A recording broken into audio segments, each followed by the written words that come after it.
მოგესალმებით, ეს არის ღამის მთავარი, მე ეკაკვესიტაძე ვარ. დღეს ჩვენ ძალიან ბევრ საინტერესო და მნიშვნელოვან თემაზე ვისაუბრებთ. დაწყებული ვირუსის გავრცელების ტემპებით, დამთავრებული ეკონომიკით, იმიტომ რომ ეს ყველაფერი არის ერთმანეთთან კავშირში. მაგრამ პირველად თავიდან მე მინდა გიორგი კაჭახიძე ჩავთო, თბილისის მედიცინის ინსტიტუტის დირექტორი. ეს არის კლინიკა, რომელიც დაიხურა იმის გამო, რომ აღმოჩნდა ვირუსი და როგორც საბოლოოდ კვლევამ აჩვენა ვირუსის გამავრცელებელი იყო სასულიერო პირი, რომელიც იყო მისული ამ კლინიკაში. ბატონ გიორგი, მოგესალმებით, ძალიან დიდი მადლობა, რომ ხარ ჩვენთან ერთად. გამარჯობათ, მოგესალმებით. და ძალიან საინტერესო იქნება მოგვიყვეთ ვირუსის გავრცელება როგორ მოხდა, იმიტომ რომ ჩვენ მოვისმინეთ სასულიერო პირისგან, რომ ის პირიქით კლინიკიდან დაინფიცირდა და ამიტომ ის არის თავად დაზარალებული. მოდი კიდევ ერთხელ მაყურებელს ვაჩვენოთ მისი პოზიცია, სასულიერო პირის პოზიცია და ამის შემდეგ მოვისმინოთ თქვენი არგუმენტებიც. მე ფიქრობ, რომ ჩემ დასთან საავადმყოფოში ვიყავი და იქ დავინფიცირდი, რადგან ხალხმრავლობა იყო, ხალხი შედიოდა, გამოდიოდა და შესაძლებელია იქ დავინფიცირდი. ეს ვირუსია, ნებისმიერი ადგილიდან შეიძლება დაგეტაკოს. დაზღვეული რომ ყოფილიყავით, ამდენ ადამიანების არ დაემართებოდა და ზოგიერთი ფატალურად არ დამთავრდებოდა. თუ ყველა ნებისმიერ ადგილას შეიძლება დააგემართოს, ესე იგი ეკლესიაში შეიძლება დააგემართოს და სწორედ ამ მოცემულობას უარყოფს დღევანდელი ქართული ეკლესია სამწუხაროდ. მოდით დავიწყოთ იქით, თუ რა იცით თქვენ, რა სურათი გამოიკვეთა და როგორ გავრცელდა ვირუსი თქვენ კლინიკაში? კი ბატონო, მოგეხსენებათ პირველ შემთხვევაში ჩვენთან დაფიქსირდა შაბათს, როცა უკვე დადასტურებული პირველი შემთხვევა გვქონდა, ამის მერე დაიწყო ძალიან აქტიურად მოძიება ეპიდემიოლოგიური, თუ საიდან დაიწყო, საიდან გავრცელდა, კიდევ სხვა არის ინფიცირებული, ჩატარდა უამრავი ადამიანის გამოკითხვა, როგორც პაციენტების, ასევე მედპერსონალის და ასევე მათი ოჯახის წევრების, ჩატარდა უამრავი ტესტი და უკვე გუშინ საღამოს გვიან ჩვენ გვქონდა ცალსახა სურათი. მოგახსენებთ, რომ ამ თემაზე მუშაობთ როგორც კლინიკის წარმომადგენლები, ასევე დაავადებათა კონტროლის ეროვნული ცენტრი, ჩვენ ერთად ვიმუშავებთ ამ თემაზე და მივიღეთ ის შედეგი, რაც არის რეალობა, რაც არის ცალსახა და არანაირი კითხვის ნიშანი ამ ხრივ ჩვენ არა გვაქვს და მე ზუსტად ვიცი, რომ არანაირი კითხვის ნიშანი თვითონ არც ერთ ინფიცირებულს ამ შემთხვევაში არ აქვს, ახლა ყველა მიცის სიმართლე. ახლა რაც შეეხება სიმართლეს და თუ რა მოხდა და როგორი მდგომარეობა არის რეალურად რა. მოგახსენებთ, რომ როგორც ვიცით, ანუ დაახლოებით 4-5-6-დან მოყოლებული ამ ადამიანს აღენიშნება ტემპერატურის მატება, ჩვენ ეს ინფორმაცია გვაქვს მისი ოჯახის წევრიდან. რის გამოც თქვენი კლინიკის დიახ, ის ბოლო დრომდე ახლაც მომწერა, ძალიან შეწუხებულა და ნერვულობს ამ თემაზე, მინდა რომ დავამშვიდო, არაფერი პრობლემა არ არის და ყველაფერი გარკვეულია და სასახაა. მოკლედ, როგორც მან აღნიშნა, მოუყვანია ჩვენთან კლინიკაში ანალიზების ასაღებად, გარკვეული ანალიზები აიღო, იმიტომ რომ მას აღენიშნებოდა ცხელება და შემდგომ რომელიც როგორც ითქვა საპატრიარქოში, მან ხარება დღეს ის გახდა ცუდად.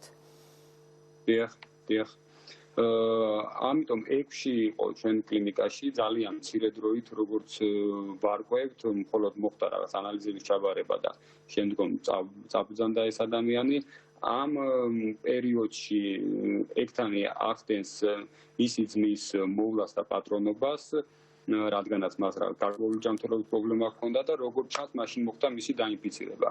ყველაზე საინტერესო და ცუდი ამ შემთხვევაში ის მოხდა და რამაც გამოიწვია ასეთი ეპიდემიური გავრცელება, რომ კი პაციენტისთვის კარგია, რომ მას სიმპტომები არ გამოუვლინდა, მაგრამ მან არ იცოდა, რომ ჰქონდა რაიმე სიმპტომები, არ იცოდა, რომ ჰქონდა კორონავირუსი, რა თქმა უნდა. და ამიტომ შეუძლებლად აგრძელებდა სამსახურში სიარულს. რის დროსაც მოხდა უკვე დანარჩენი მედპერსონალის ინფიცირება. ინფიცირებულები არიან ის მედპერსონალი, ვინც მასთან წყვილში მუშაობდა და მასთან წყვილში ახდენდა სხვადასხვა პროცედურები იქნება, გადაბარება იქნება თქვა პაციენტების თუ სხვადასხვა დეტალებს ვისთანაც ერთად მუშაობდა, ზუსტად ის ადამიანები არიან ინფიცირებულები.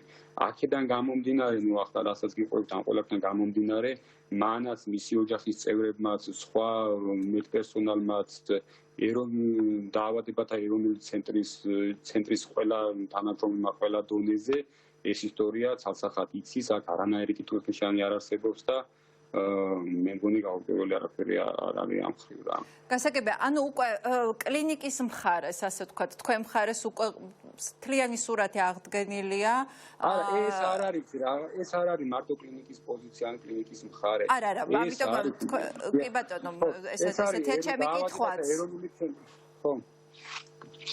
ანუ ეს, ასე ვთქვათ, მოკვლევა კვალი სადამდე მიდიოდა ამ ყველა ადამიანის მოძიება, ვინც კლინიკაში იყო შეხებაში ამ ექთანთან, ეს უკვე მოძიებულია კარანტინი მოქმედებს ამ ადამიანებისთვის, მაგრამ მეორე მხარეს სასულიერო პირი ვისთან იყო, რასთან ჰქონდა კავშირი, რამდენად ბევრი ადამიანის დაინფიცირება შეეძლო, მით უმეტეს რომ მან როდესაც ჩაატარა წირვა, როგორც თვითონ საპატრიარქოში ჯაღმაიძემ განაცხადა, ამის შემდეგ იგრძნო თავი ცუდად. და ამის თუ იცი დაავადებათა და კონტროლის ცენტრისგან, ასე ვთქვათ, ეკლესიის კვალი სადამდე მიდის ეს თუ დაადგინეს და ამის დადგენა თუ შეუძლია სურათის აღდგენა. დიახ, კი, მესმის, რასაც ზანეთ, მართალი გითხრათ, მე არ ვაპირებდი საუბარს ზოგადად კლინიკის გარეთ რა ეპიდემიოლოგიური მდგომარეობა არის. ეს ჩემი კომპეტენცია არ არის და მე ჩვენ ბოლომდე ვიკარებდი თავს, რომ ამაზე რაღაც დეტალურად გვესაუბრა, მაგრამ იძულებული შევიქენით, რადგანაც კითხვის ნიშნები გაჩნდა ჩვენ მიმართ და ჩვენ ვალდებული ვიყავით, რომ ამაზე პასუხი გაგვეცა. რაც შეეხება იმის იქეთ კლინიკის გარეთ მართლა დეტალური ინფორმაცია ჩვენ არ აგვაქვს უკვე მერე ეს აღნიშნული პირი კიდე ვისთან ჰქონდა ურთიერთობა, ვისგან დაინფიცირდა და რა მდგომარეობა, ამას მე ვიცი, რომ ძალიან დეტალურად სწავლობენ დაავადებათა კონტროლის ცენტრის ეპიდემიოლოგები. ეს ჩემ კომპეტენციას უკვე ცდება და ამასთან მე ვერაფერს ვერ მოგახსენებ და უბრალოდ არ მაქვს ინფორმაცია. კი ბატონო, მე მაინტერესებს ის პრაქტიკა, გადავიდეთ სხვა ძალიან მნიშვნელოვან თემაზე. ხა თქვენის კლინიკა დაიხურა, იმიტომ რომ გახმოჩნდა კორონავირუსის შემთხვევები, ხო? ასევე დაიხურა ქართულ-ჰოლანდიური კლინიკა, მანამდე ორი კლინიკა დაიხურა, ერთი ბათუმში, ერთი მარნეულში. აბსოლუტურად არც ერთი საავადმყოფო, არც ერთი კლინიკა დღეს არ არის დაზღვეული იმისგან, რომ იქ ვინმე, აი სწორედ ასე შეუმჩნევლად შეიპარება ეს ვირუსი. ასეთი დახურვა კლინიკებს და ამას მაია ბუწაშვილთანაც ვისაუბრებთ, ინფექციონისტთან, რომელიც ამ მთელი სურათის აღდგენაში მოგვეხმარება, მაგრამ თქვენი პოზიცია როგორც კლინიკის დირექტორის და როგორც ექიმის, მოდით ეხლა ყველა ამ შემთხვევაში ექიმები ხართ ძალიან მნიშვნელოვანი ადამიანები და თქვენი პოზიცია როგორც სამოქალაქო, ისე პროფესიული არის ძალიან მნიშვნელოვანი. აი რამდენად სწორია ეს ტაქტიკა და ჩვენ მერე ვისაუბრებთ გიორგი პაპიაშვილთან ერთად, ამ ქვეყნის ყველაზე ცნობილ კარდიოლოგთან, ყოველ შემთხვევაში ერთ-ერთი ყველაზე ცნობილ კარდიოლოგთან, რომ რამდენად მნიშვნელოვანია ადამიანებმა გააკონტროლონ ის, რომ რაღაც თუ ცუდად არიან, აუცილებლად მივიდნენ ვიზიტით ექიმთან, რაც დაგეგმილი აქვს, თქვათ, ის შემოწმებები ჩაიტარონ, იმიტომ რომ ამან ძალიან ცუდი შედეგები შეიძლება მოიტანოს შემდეგ, ხო, ამ გადაწევა მუდმივად საავადმყოფოში მისვლის და ექიმთან კონსულტაციის. აი თუ ეს კლინიკები დაიხურა, თუ ასე შემცირდა ჰოსპიტალური სექტორი, მაშინ რა გამოსავალი იქნება? ხო, ორი სხვადასხვა თემა ახსენეთ ახლა თქვენ. ერთი არის თქვა კორონავირუსის პანდემიის დროს როგორ იქცევიან კლინიკები და მეორე გეგმიურ პროცედურებს რა ვუყოთ. კი ბატონო, მივყვეთ ქრონოლოგიურად. თქვა პირველი საკითხი, რაც შეეხება პირველ საკითხს, როგორ იქცევით, როცა მედპერსონალი არის ინფიცირებული. ჰქონდათ პროტოკოლი ამის? ამისათვის რაღაცა დეტალური გაწერილი პროტოკოლი, რა თქმა უნდა, არ არის შემუშავებული და როგორც მე თვითონ დაავადებათა კონტროლის ცენტრთან გავარკვიე, ყოველთვის მოხდება იმის მიხედვით რეაგირება თუ რა მდგომარეობა არის იმ წუთას იმ წუთას თქვათ ქვეყანაში ეპიდემიოლოგიის თვალსაზრისით და ამაზე ძალიან ბევრი ვიმსჯელეთ მიდის ახლაც მუშაობა და როგორც ჩანს უნდა შევთანხმდეთ რომ უნდა ვიმოქმედოთ ეტაპობრივად ყოველდღიურად იმის მიხედვით თუ რა მდგომარეობა მაგალითად დღესდღეობით ხო როცა არის ინფიცირებული სტაფი დღესდღეობით დაავადებულთა რაოდენობა არ არის ისეთი რომ თქვათ ვერ აიტანოს მთლიანად ჯანდაცვის სისტემას 1 და 2 კლინიკის გამოთიშვა და ამოვარდნა ამ რგოლიდან. ანუ ამ ეტაპზე ეს არ უნდა იყოს რაიმე თქვათ სერიოზული პრობლემა, მაგრამ გახდება რაღაც ეტაპზე. როგორც კი დიახ დღეს თუ გვაქვს ჩვენ ალგორითმი ასეთი და დღეს კონკრეტულად ჩვენ შემთხვევაში ვიმოქმედეთ ისე რომ აი მაგალითად რა ხდება ჩვენთან ხო? ყველა ის მედპერსონალი, ვინც ახლო შეხებაში იყო უკვე დაინფიცირებულ მედიკოსებთან, ისინი არიან კარანტინში. ამჟამად რჩება ის მედპერსონალი კლინიკაში, რომელიც არ იყო ამ დანარჩენებთან მჭიდრო შეხებაში და ისინი აგრძელებენ მუშაობას. მოგეხსენება 5 თანამშრომელი არის ჩვენთან დაინფიცირებული, წარმოვიდგინეთ რომ ამ 5-ს კიდევ უამრავ ბევრ თანამშრომელთან აქვს შეხება და რეალურად კლინიკაში დარჩენილი არის ძალიან მცირე რაოდენობის ექიმები, რა თქმა უნდა, ესენი საკმარისი არიან იმ პაციენტებისთვის, ვინც იქ ამ ეტაპზე იმყოფებიან. აუცილებლად გამოვიყენებ მომენტს და მინდა მოვიკითხო, იმიტომ რომ უკვე მე-4 დღეა ისინი ზედიზედ მე-4 დღეა იმყოფებიან ამ პაციენტებთან და განაპირობებენ მათ უწყვეტ ჯანმრთელობისათვის აუცილებელ პაციენტების მდგომარეობა როგორ არის? ტესტები გაუკეთდათ, ვიცით ზუსტად კი, პაციენტები შემოწმებულია, კი, არავინ საბედნიეროდ არც ერთი პაციენტი დაინფიცირებული არ არის და ეს ძალიან მახარებს და იმედი მაქვს რომ მსგავსი ფაქტი არ მოხდება. ეს არის ძალიან პრინციპული, რომ ბარიერი ექიმსა და პაციენტის შორის იყო ადეკვატურად დაცული, თუმცა ამისგან არავინ დაზღვეული არ ვარ და ადრე თუ გვიან მსგავსი შემთხვევები სადღაც მოხდება და ეს არავის ბრალი არ იქნება, მაგრამ ეს შემთხვევები უნდა იყოს აბსოლუტურ მინიმუმამდე დაყენებული. დაყვანილი. დავუბრუნდები მე თავარ საკითხს რაც საუბრობდი. რაც შეეხება მომავალში პროგრამა უნდა გავაგრძელოთ, ხო? ახლა ვიმოქმედეთ ამ შემთხვევაში ასე და ჩემი აზრით ეს იყო მართებული მოქმედება. მომავალში როდესაც მოიმატებ ჩვენ ამით უგუნება არ გვექნება და ყველა ის ექიმი მაგალითად ჩვენ შემთხვევაში, ხო, როცა უკვე გადავსებულია კლინიკები პაციენტებით წავიდეთ უარესი შემთხვევით და მივიღეთ ძალიან ბევრი დაინფიცირებული, ამისთვის მოვემზადოთ, ხო? ამ შემთხვევაში ხო ექიმები მაგალითად ისინი რომლებიც თავს კარგად ხსნობენ და არ აქვს სიმპტომები, შესაბამისი აღჭურვილობით უნდა გააგრძელონ მათ მუშაობა. მიდის სახლში მხოლოდ ის ექიმი, რომელიც არის ინფიცირებული და რომელსაც აქვს გარკვეული სიმპტომი. მაგალითად, სხვადასხვა ქვეყანაში არის ალგორითმი, როდის ბრუნდება მერე უკვე ექიმი უკან კლინიკაში და როდის აგრძელებს თავის საქმიანობას. ამერიკაში საკმაოდ მიღებული პრაქტიკა არის, რომ როდესაც 3 ზედიზედ ჯანმრთელი დღე აქვს ექიმს, ანუ 3 დღე ზედიზედ არ აქვს ცხელება და ტესტი აქვს უარყოფითი, ის ეგრევე უბრუნდება სამუშაო ადგილს და აგრძელებს მუშაობას. ანუ ეს როცა მსგავსი პანდემია ძალიან დიდი დეფიციტი არის უკვე მედპერსონალის. ხო, ანუ ესე უნდა მოხდეს და შესაბამისად, აი თქვათ, თქვენი კლინიკა ეხა 2 კვირის შემდეგ რო გაიხსნება აი გეგმიური ვიზიტებისთვის, პაციენტებისთვის, რომელსაც აუცილებლად სჭირდება დახმარება და აუცილებლად სჭირდება ექიმთან ვიზიტი, იქნება თუ არა მზად, აი მოკლედ რომ მიპასუხოთ ამაზე. კი, რა თქმა უნდა, ჩვენ გავფიქრებით, ვესაუბრე ჩემ კოლეგებსაც, რომლებიც უკვე ამჟამად სამავთყოფოში ინფიცირებულები არიან და ისინიც იმზადებიან, როდის დაუბრუნდებიან თავიანთ სამსახურს და გააგრძელებენ თავიანთ საქმის შესრულებას. ჩვენ დაახლოებით 2 კვირაში ალბათ ვფიქრებით, მთლიანად სრული დატვირთვით გავაგრძელებთ მუშაობას. რაც შეეხება გეგმიურ ოპერაციებს და გეგმიურ ჩარევებს, ეს არის მართალი გითხრათ ძალიან ოქროშუალედ ძალიან რთული დასაცავია. ერთის მხრივ ჩვენ თუ ყველაფერს გეგმიურს გავაგრძელებთ, შეიძლება გეგმიურ ამითი გადავტვირთოთ კლინიკები და ადგილი აღარ დარჩეს კორონავირუსიან დაავადებული პაციენტებისთვის, თუ პანდემიამ იფეთქა და რაოდენობა მკვეთრად იმატა, მეორე მხრივ ეს გეგმიური ვერ იქნება მუდმივად გეგმიური და რაღაც ეტაპზე გამწვავდება და რაღაც ეტაპზე ადამიანს დაემართება ისეთი სიმპტომი, რომელსაც აუცილებლად მკურნალობა დაჭირდება. ოქროს შუალების მოძებნა ამ კითხვაზე პასუხი ასახა არსად არ არის. ძალიან ბევრ ჩემ კოლეგას ევროპაში, ამერიკაში ვესაუბრე, რამე ცალსახად ჩამოყალიბებული პრაქტიკა ამასთან დაკავშირებით ჯერჯერობით არავის არ აქვს. კი ბატონო, ძალიან დიდი მადლობა. ეს იყო გიორგი კაჭახიძე. მან მოგვაწოდა ინფორმაცია თუ როგორ გავრცელდა მის კლინიკაში ვირუსი და ეს ინფორმაცია არის პირდაპირ დაავადებათა და კონტროლის ცენტრიდან, ასე რომ მე მგონი ადგილი აღარ რჩება დამატებითი სპეკულაციებისთვის, თუმცა რასაკვირველია ის შეიძლება ისევ გაგრძელდეს.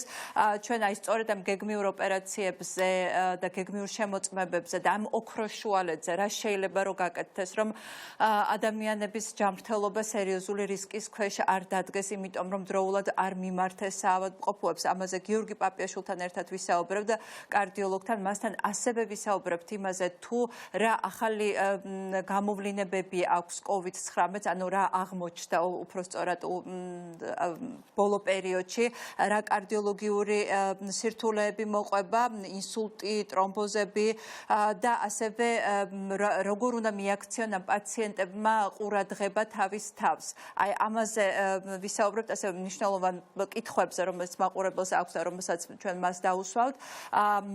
ასევე დღეს გვეყოლება, მინდა ვთქვა, რომ ალექსანდრე კვიტაშვილი, საქართველოს და უკრაინის ჯანდაცვის ყოფილი მინისტრი და მასთან ერთად შევაჯამებთ იმ ტენდენციებს, რომელიც შეიმჩნევა ყოფილ საბჭოთა კავშირში და ინფორმაციას მივიღებთ მისგან, როგორც უკრაინაში მიმდინარე პროცესებზე, ასევე რუსეთში არსებულ სიტუაციაზე, შუა აზიაში და სხვა პოსტსაბჭოთა სივრცეში და რაღაც შევძლებთ ავხსნათ არის თუ არა საერთო ტენდენცია და რა ტენდენცია არის ეს.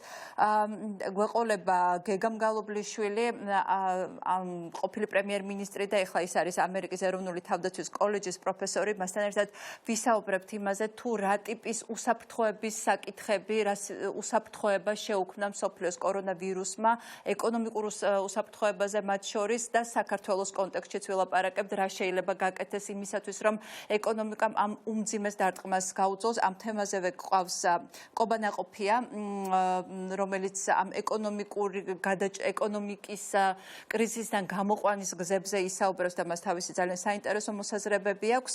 თუმცა მანამდე მაია ბუწაშვილი, ინფექციონისტი, რომელიც ასევე ძალიან მაღალი პროფესიული წესიერებით გამოირჩევა, იმ წესიერებით, რომელიც დღეს სამწუხაროდ ძალიან აკლია ბევრ პროფესიონალს. მაია, მოგესალმებით, ძალიან დიდი მადლობა, რომ ხარ ჩვენთან ერთად.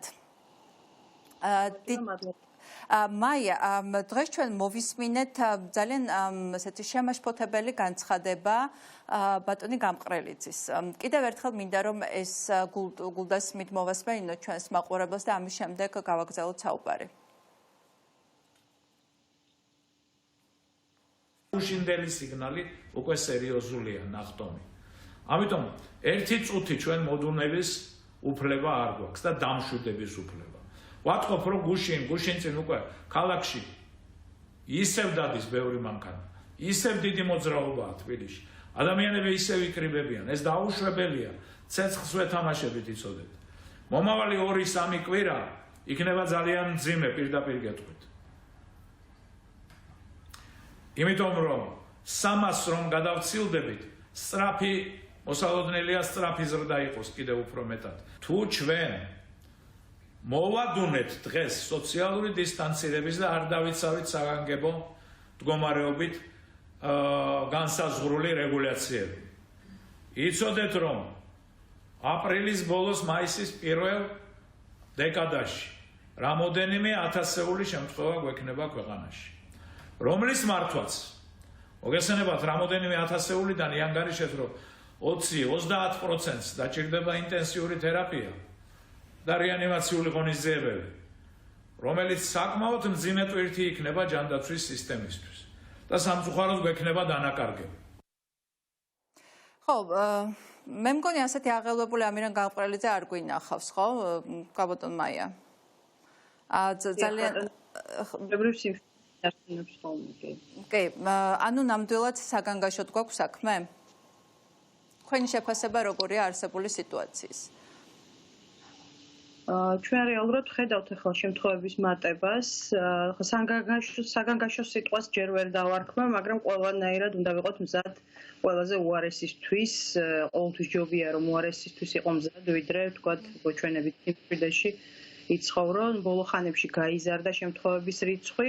თუმცა ისიც უნდა ითქვას, რომ თქვათ დიაგნოსტიკაც გაფართოვდა და შეიძლება ამასაც მივაწეროთ. ცოტა არარეალისტური ციფრებიც გქონდა მანამდე, იმიტომ რომ ძალიან ისე იყო მწირი ტესტირება და ეხლა გაფართოვდა შედარებით კრიტერიუმები ადამიანის ტესტირებაა და ესეც ახსნის ამ შემთხვევების მატებას, მაგრამ რა თქმა უნდა რეალური მატებაც გვაქვს და გვექნება კიდევ უფრო მეტი. რამ შეიძლება ეს რუდი, თქვათ, ისე ბრტყელად ეს რუდი იყოს უფრო ბრტყელი და არა თქვათ მით უმეტეს ძალიან საშიშია თუ ის შუბისებრი იქნება, ხო, ძალიან მკვეთრი პიკი იქნება. აი ამ დღეებში რა შეიძლება მოხდეს ისეთი, რამაც ძალიან დაამძიმოს ქვეყანაში სიტუაცია? Ну, ჩვენ ყველამ ვიცით ახლა რომ შიშით ველოდებით თავშეყრას დღესასწაულების პერიოდში. რეალურად უნდა ყველამ გაითავისოს, რომ კანონი არის კანონი, წესი არის წესი და ეს წესი არ უნდა დავარღვიოთ. ჩვენ ახლა თუ მივიღებთ ერთად თავშეყრილ ადამიანებს სხვადასხვა ადგილებში, ნუ ახლა ყველამ ვიცით არ არის ამაზე ეჭვი, რომ ყველა ვაცნობიერებთ იმას, რომ ყველას შინაგანად გვეშინია და ნერვიულობთ საღდგომო დღესასწაულებთან დაკავშირებით, რომ არ მოხდეს ბევრი ხალხის ერთად თავშეყრა და აი რაღაც ერთი ნაპერწკალი არ აღმოჩნდეს ისეთი, რომ შემდეგაც უკვე ვთქვათ, ჩვენ ასეა თუ ისეა, ახლა რაც არ უნდა ვამბობდეთ, რომ რეალური შემთხვევები მეტია, მაინც პრინციპში ჩვენ ამდენი ხანი ვაკავებდით ინფექციურ გავრცელებას და აი ჩვენ გვაქვს მაგალითები მსოფლიოს სხვადასხვა ქვეყნებში, სადაც რაღაც ერთი პატარა შემთხვევა და რაღაც დაჯგუფება ადამიანების და უცებ იხულა შემთხვევებმა, აი ამის საბაბი არ უნდა გაჩნდეს და მაქსიმალურად უნდა ეს თავიდან ავირიდოთ. ჩვენ დღეს სხვათა შორის აი ეკლესიის თემაზე ვლაპარაკობთ, ახლა ჩვენ ყველამ ვიცით და იმ დღეს ვუყურებდი მე უკანა რიცხვით როგორ პროგრესირებს მოვლენები. თუ გავიხსენებთ 2 თვის წინ როგორი რეზისტენტობა იყო და იმის შემდეგ რაღაცეები შერბილდა, მაგალითად ახლა ის რომ თქვა სოციალურ დისტანცირებაზე წამოვიდა ეკლესია ძალიან მისასალმებელია, ის რომ მოუწოდებენ რომ ხანდაზმულები სახლში დარჩნენ მისასალმებელია, დღეს საერთოდ გაჟღერდა, მაგრამ ეს მოწოდება თვითონ საპატრიარქოდან მე არ გამიგია, ცალკეული მღვდლები სხვადასხვა რაღაცებს ამბობენ, ასე რომ შეთანხმებული პოზიცია შიგნით ნაკლებად არსებობს, მაგრამ აი განცხადება რომ მაინდა-მაინც ხანდაზმულები არიან თვითონ ბევრი ამ ეკლესიის მაღალი იერარქიის პირებიც. და მეორე და მთავარი აქ მინდოდა ეს მეთქვა რომ ეს შერბილებულია ეს ტონი, მაგრამ ეს თუ ჩვენ ბოლომდე არ მივიყვანეთ, ამასაც აზრი არ ექნება. მაგალითად, ხანდაზმულები სახლში კი დარჩებიან, მაგრამ ახალგაზრდებმა თუ მიუტანეს ინფექცია, ეს ახლა ფრონტის ხაზი ხომ არ არის, რომ წინა ხაზზე ეკვეთონ ახალგაზრდები, ხო, რაღაცნაირი მოწოდებაა ესეც, რომ ახალგაზრდები მოვიდნენ და ხანდაზმულები შინ დარჩნენ. აქ არის ძალიან მარტივი და ცალსახა. თუ ჩვენ ვთქვით, რომ არ უნდა შეიკრიბოს ბევრი ადამიანი, არ უნდა შეიკრიბოს ბევრი ადამიანი არსად.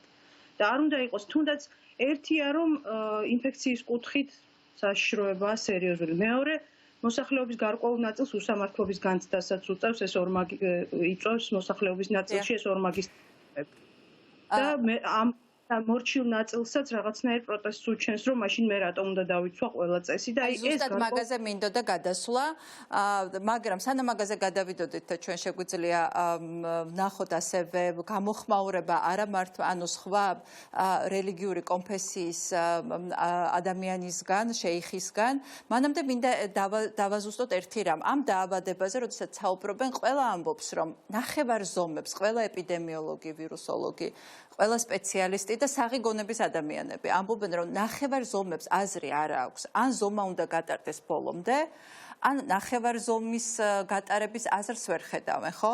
მაგალითად, თუ არის დაცული დისტანცია ეკლესიაში, აქვს თუ არა ამ დისტანციის დაცვას აზრი, მაშინ როდესაც ეს ადამიანები შემდეგ ამ დისტანციის დაცვით ერთი კოვზით ეზიარებიან. აი, ამის აზრი რაშია? დისტანციის დაცვის. დიახ, აზრი მაინც ყოველთვის აქვს ყველა ღონისძიებას, მაგრამ უბრალოდ გაუგებარია, რატომ თქვათ რაღაც ბოლომდე რატომ არ შეიძლება ეპიდემიოლოგების ყველა რეკომენდაცია იქნას გათვალისწინებული. გარკვეულად რა თქმა უნდა, ხა ერთად შეჯგუფული ადამიანები თუ არ იქნებიან ეს ამცირებს. მაგრამ ეს ადამიანები ერთი კოვზიდან იღებენ ზიარებას.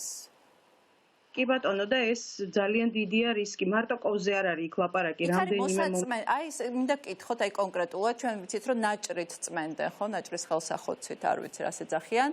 აი ეს პირდაპირ ერთმა სპეციალისტმა შეადარა ნაცხის აღებას. აი ასე შეიძლება ნაცხიც აიღო ხო? ანუ გადამეტებულია, მაგრამ აი ეს იმდენად ახლო კონტაქტია. ამ ასე ვთქვათ და იმდენად საშიში კონტაქტია, რომ ამ ნაჭრის გამოყენება საერთო ნაჭრად ამის გამოყენება არის რა შეიძლება დაეწოდოს ამას პროფესიულ ენაზე. რა შეიძლება ეწოდოს, მარტივია იქ არის ინფიცირებული წვეთები და მალევე ყოველგვარი შუალედის გარეშე, როცა შეიძლება მისი დეაქტივაცია მოხდეს, მოდის შემდეგი ადამიანი, შემდეგ მოდის შემდეგი ადამიანი და იქ ამ ვირუსის გადაცემის ძალიან მაღალი რისკია. მაგრამ აი მთავარს უსვამ მე ხაზს, რომ თუ კი რაღაც ნაწილში ეპიდემიოლოგები მართლები არიან და მათ თქვათ რჩევებს ვითვალისწინებთ, თლიანად რატომ არ ვითვალისწინებთ? აი ბოლომდე რატომ არ შეიძლება რომ თუ კი რეკომენდაციები არსებობს, ბოლომდე გავითვალისწინოთ და მოუხსნათ ეს რისკი. აი ეს არის აქ მთავარი ელემენტი. კიდევ ერთხელ ვამბობ, აი ეს რაღაცეები ვთქვათ შერბილდა, მაგრამ აი ესეთ შერჩევითად არ უნდა ხდებოდეს და ერთხელ და სამუდამოდ ყველა უნდა შეთანხმდეს, რომ რისკები არსებობს და ეს რისკები მოუხსნათ და ბოლოს და ბოლოს რაღაცნაირად ყველამ ერთად გადავიაროთ ეს პერიოდი და უკეთესობისკენ წავიდეთ და მოიხსნათ ეს შეზღუდვები ყველასთვის ერთნაირად. თქვენ ახსენეთ უსამართლობა, აი ბატონი ამირანი დღეს იყო აღშფოთებული იმით, რომ ბოლო დღესო გაიხედეთ, რომ ყველგან მანქანები მომრავლდა, ანუ მოძრაობა არის ქალაქში ინტენსიური. ეს მოძრაობა ინტენსიური გახდა შესაძლოა მას შემდეგ, რაც ადამიანებმა სოციალურ ქსელებში ან თავისი თვალით ნახეს კადრები, სადაც ეკლესიასთან არიან შეჯგუფული უამრავი ადამიანი, მათ შორის ხშირ შემთხვევაში დისტანციის დაუცველად. ამ ადამიანებს არავინ არ აჯარიმებს, განსხვავებით თქვათ ოჯახის იმ წევრებისგან, რომლებიც ერთ მანქანაში სხედან გვერდიგვერდ. მათ მიმართ არანაირი ღონისძიება არ ტარდება, მხოლოდ გვესმის ხელისუფლების ბაქაბუქი, რომ აი ისინიც კანონს დაემორჩილებიან. ამის შემდეგ ადამიანებს უჩნდებათ ჩვეულებრივი, ასე ვთქვათ, პროტესტის გრძნობა და ისინი ამბობენ, თუ ამ ვიღაცისთვის ეს არის დაშვებული, რატო არ შემიძლია მე მანქანით გადავადგილდე, ან ჩემ მეგობართან მივიდე ოჯახში, ხო? აი რატომ?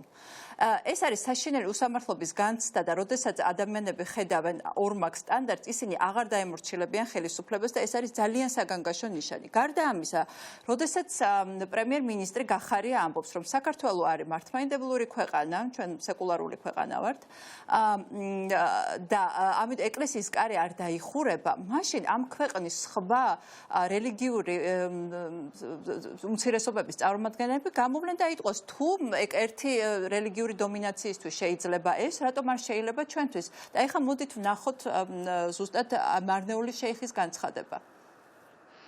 ერთნაირი იქნება მიდგომა ყველასთან.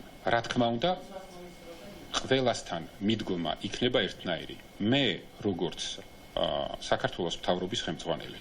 ეხლა არ მინდოდა ამაზე საუბარი, მაგრამ როგორც ყოველთვის მთავარმა არხმა უნდა გამოიწვიოს რაღაც უნდა გახდეს კატალიზატორი. სახელმწიფოს ძირითადი ამოცანა რა არის? პირველი დაიცვას ადამიანის ჯანმრთელობა და სიცოცხლე და მეორე დაიცვას სახელმწიფოს ინსტიტუტები.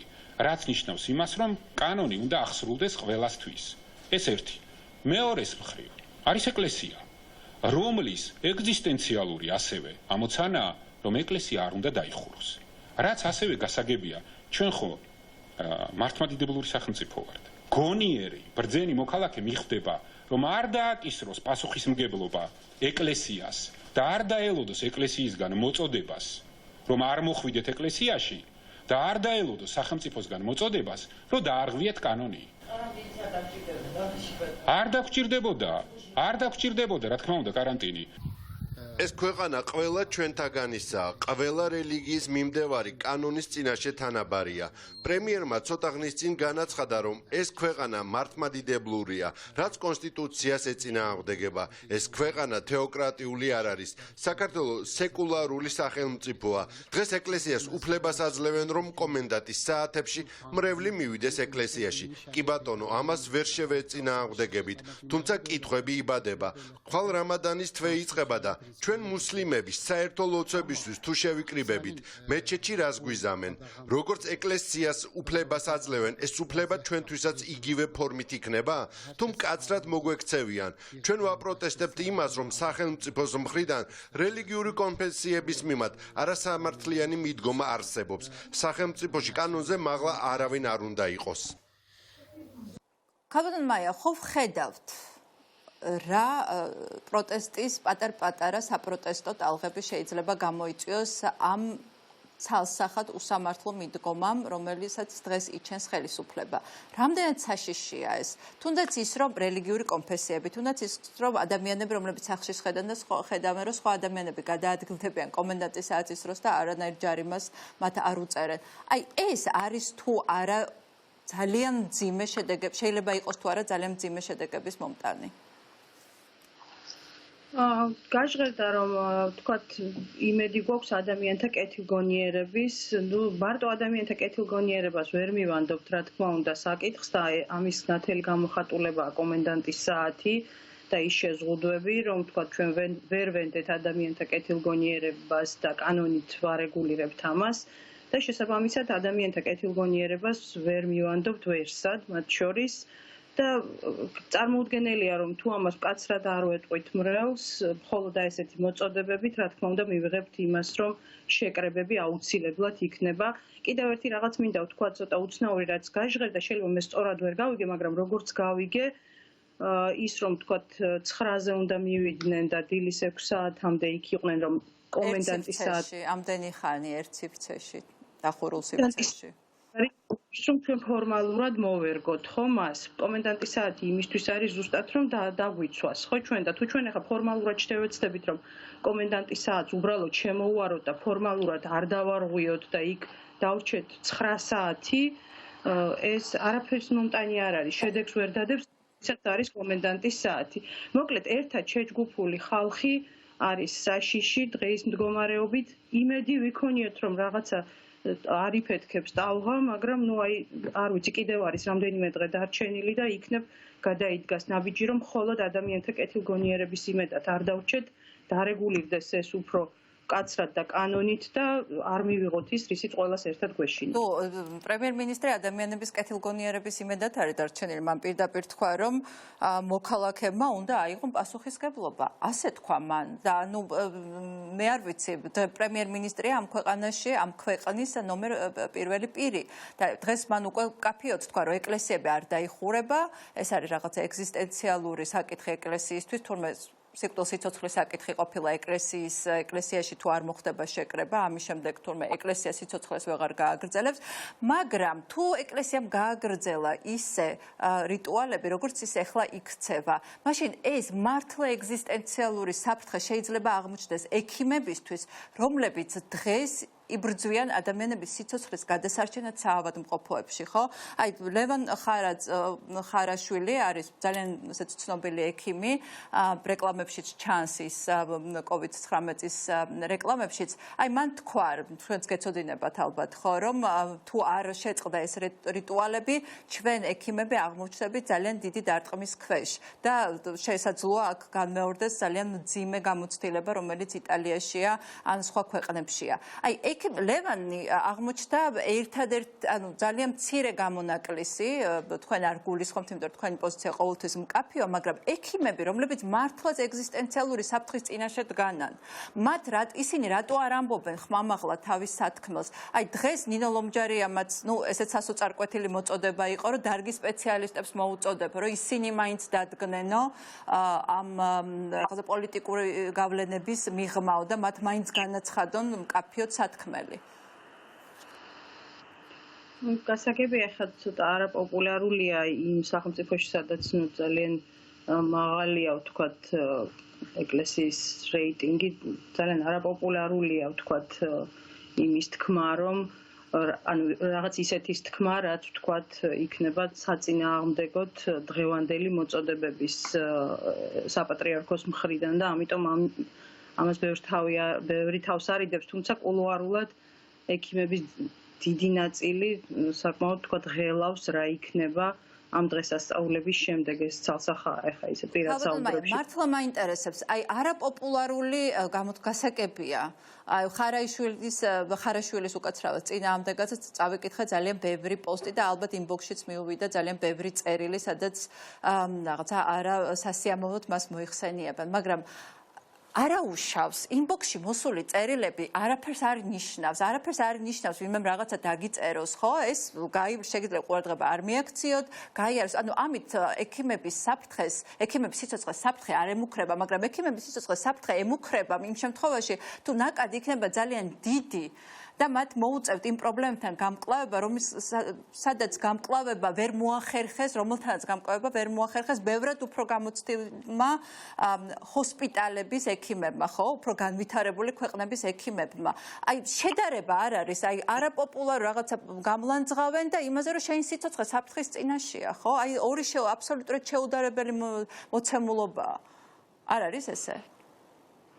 ესეა, მაგრამ ყველას თავისი არჩევანი აქვს და კიდევ ერთხელ ვამბობ, ახლა პირად საუბრებში უფრო სხვანაირია ხოლმე ექიმების დამოკიდებულება და საჯაროდ ამის თქმა ძალიან ძნელი. ხო, ყოველ შემთხვევაში ექიმებმა თავის სიცოცხლეზე უნდა იფიქრონ პირველ რიგში და ინბოქსში მისული სალანძღავი წერილები მათ სიცოცხლეს ნამდვილად არ შეუქმნის საფრთხეს, განსხვავებით მძიმე პაციენტებისგან.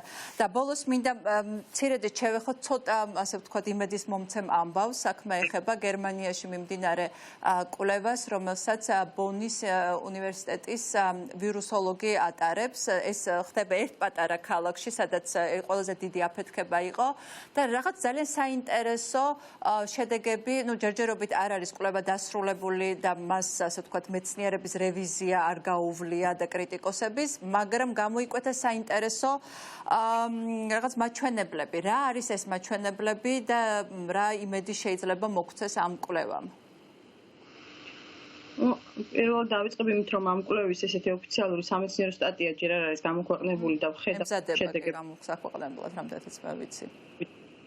ჩვეულებრივ პრესაშია გამოქვეყნებული წინასწარი შედეგები. ერთი რაც საინტერესო ამ კვლევაში ის არის, რომ იმ პატარა ქალაქში, სადაც კვლევა ჩატარდა, სადაც იყო აფეთქება ერთ-ერთი კარნავალის შემდეგ, 14%-ს აღმოაჩნდა ანტისხეულები კორონავირუსის წინააღმდეგ. აქ ერთი თქვათ ოპონენტები ამბობდნენ, რომ ეს შეიძლება იყოს არასპეციფიურად SARS-CoV-2-ის, ანუ ამჟამინდელი კორონავირუსით. სტანდარტული კორონავირუსები, რასაც ვეძახით, რომლებიც ესე უმტკივნეულოდ გადააქვს ყოველ წელს ადამიანს, შეიძლება ის ანტისხეულებიც იყოს და ჯვარედინი იმუნიტეტი, რასაც ქვია, მაგრამ ეს ცოტა სადაო თემა, იმიტომ რომ ეს თქვათ რეაქტივები ანტისხეულები სპეციფიურად ამ ახალი კორონავირუსისთვის არის და ძნელი წარმოსადგენია, რომ ამ ხელა პროცენტს იძლეოდეს სხვა კორონავირუსის მოკლედ აქ იმედის მომცემი ეს ერთი მომენტია, რომ თუ კი ვთქვათ ამ ხელა საკმაოდ დიდი პროცენტია ისეთი, ვინც გადაიტანა უსიმპტომოდ და დაგროვდა ეს იმუნური პასუხი 14%, ეს ზუსტად ის არის, რაც ერთ-ერთი მთავარი ფაქტორი, რაც ამ პანდემიის გაჩერებაში უნდა იყოს გადამწყვეტი, რომ მოსახლეობის ნაწილს გამოუმუშავდეს იმუნიტეტი და გადაცემის ჯაჭვები შემცირდეს და ბოლოს და ბოლოს მინეულდეს. ეს ალბათ ერთი მოვლენაა ჩვენი. მეორე, რასაც იქ აკეთებდნენ, იყო ზედაპირების ნაცხების აღება და ავტორები ასკვნიან, ცოტა რთული არ ვთქვათ ესე პირდაპირ ამ დასკვნის გაკეთება, მაგრამ ირიბად ალბათ სწორია, რომ ასკვნიან, რომ ამ ზედაპირების გზით გადაცემა, როგორც ჩანს, არც ისეთი სერიოზულია, როგორც მანამდე იყო ლაპარაკი, ანუ მათი დასკვნა ასეთია, რომ ეს ძალიან ადვილი იყო ამ პატარა ქალაქში ინტერვიუების ჩატარება და გადაცემის რისკების შეფასება, რაც მათ გააკეთეს და ბოლოს მათი დასკვნა ეს არის, რომ გადამწყვეტი მაინც არის პირდაპირი კონტაქტი, ანუ ადამიანიდან ადამიანზე წვეთების გადაცემა და ბევრად ნაკლებად ზედაპირები, ზედაპირებზე ესეთი სცენარი აქვს წარმოდგენილი, რომ უნდა მოხდეს თქვათ წვეთი, მერე მეორე ადამიანმა უნდა შეახოს, მერე ის უნდა მოხდეს ორწლოვანზე. რა თქმა უნდა, ამის რისკი არსებობს. ჩვენ პრინციპში ეს ისედია. ხო, პრინციპში ამ ზედაპირებთან დაკავშირებით ესეთი სიგიჟე, რომელიც ხოთა შორის ჩემ პროდიუსერს ჭირს, ამიტომ მასაც უთხრათ, რომ არ არის საჭირო ყველაფრის საპნით გარეცხვა. ხო, ეს რაღაცა გადამეტებული რეაქციები და შიშები, რომ აი ფეხაცველები უნდა გავრეცხოთ. ასაცმლიდანაც უფრო ნაკლებ სავარაუდოა. ანუ ეს ყველაფერი ძალიან ძაბავს ადამიანს, რომ სუპერმარკეტიდან რომ მოიტანს ასევე პროდუქტს და აი მისი ზედაპირების საპნით რეცხვა იწყება.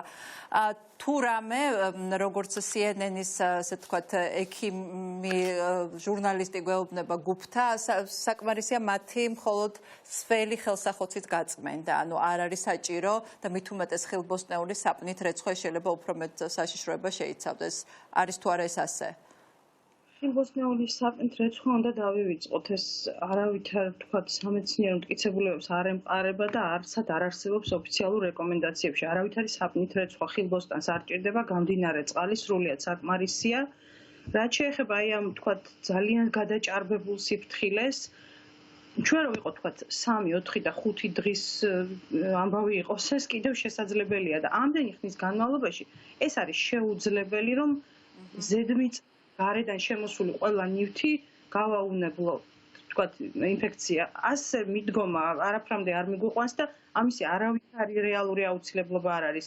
რეალურად ჩვენ რაც გვჭირდება, ეს არის მთავარი, ეს არის ხელის ბანა და ეს ისედაც ჰიგიენის ნაწილია.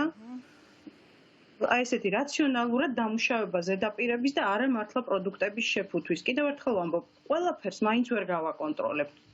ეს არის შეუძლებელი. სამაგერად ფსიქიური აშლილობის ზღვარზე მივალთ თუ გადავწყვეტოთ რომ ყველაფერი გავაკონტროლოთ ისედაც ძალიან დასტრესილ გარემოში. ნამდვილად ვერ გავაკონტროლებთ მაინც ბოლომდე და ამიტომ აი ნამდვილად უნდა შევინარჩუნოთ რაციონალური მიდგომები. კიდევ არ ვიცით ჩვენ რამდენი კვირა დაგვჭირდება ეს და აი ამ მიდგომით რომ თქვა ყველაფერსაცმელი გაირეცხოს, ზედატანსაცმელი მთლიანად გაირეცხოს, ეს შეუძლებელი ასე არ გამოვა და ამიტომ კიდევ ერთხელ ვამბობ, ყველაფერი ეს უნდა იყოს რაღაც ზომიერების ფარგლებში. კი ბატონო, ქალბატონ მაია, ძალიან დიდი მადლობა რომ იყავით ჩვენთან ერთად და ცოტათი კარგი ამბავიც ვთხარით მაყურებელს, იმიტომ რომ ესეც მნიშვნელოვანია.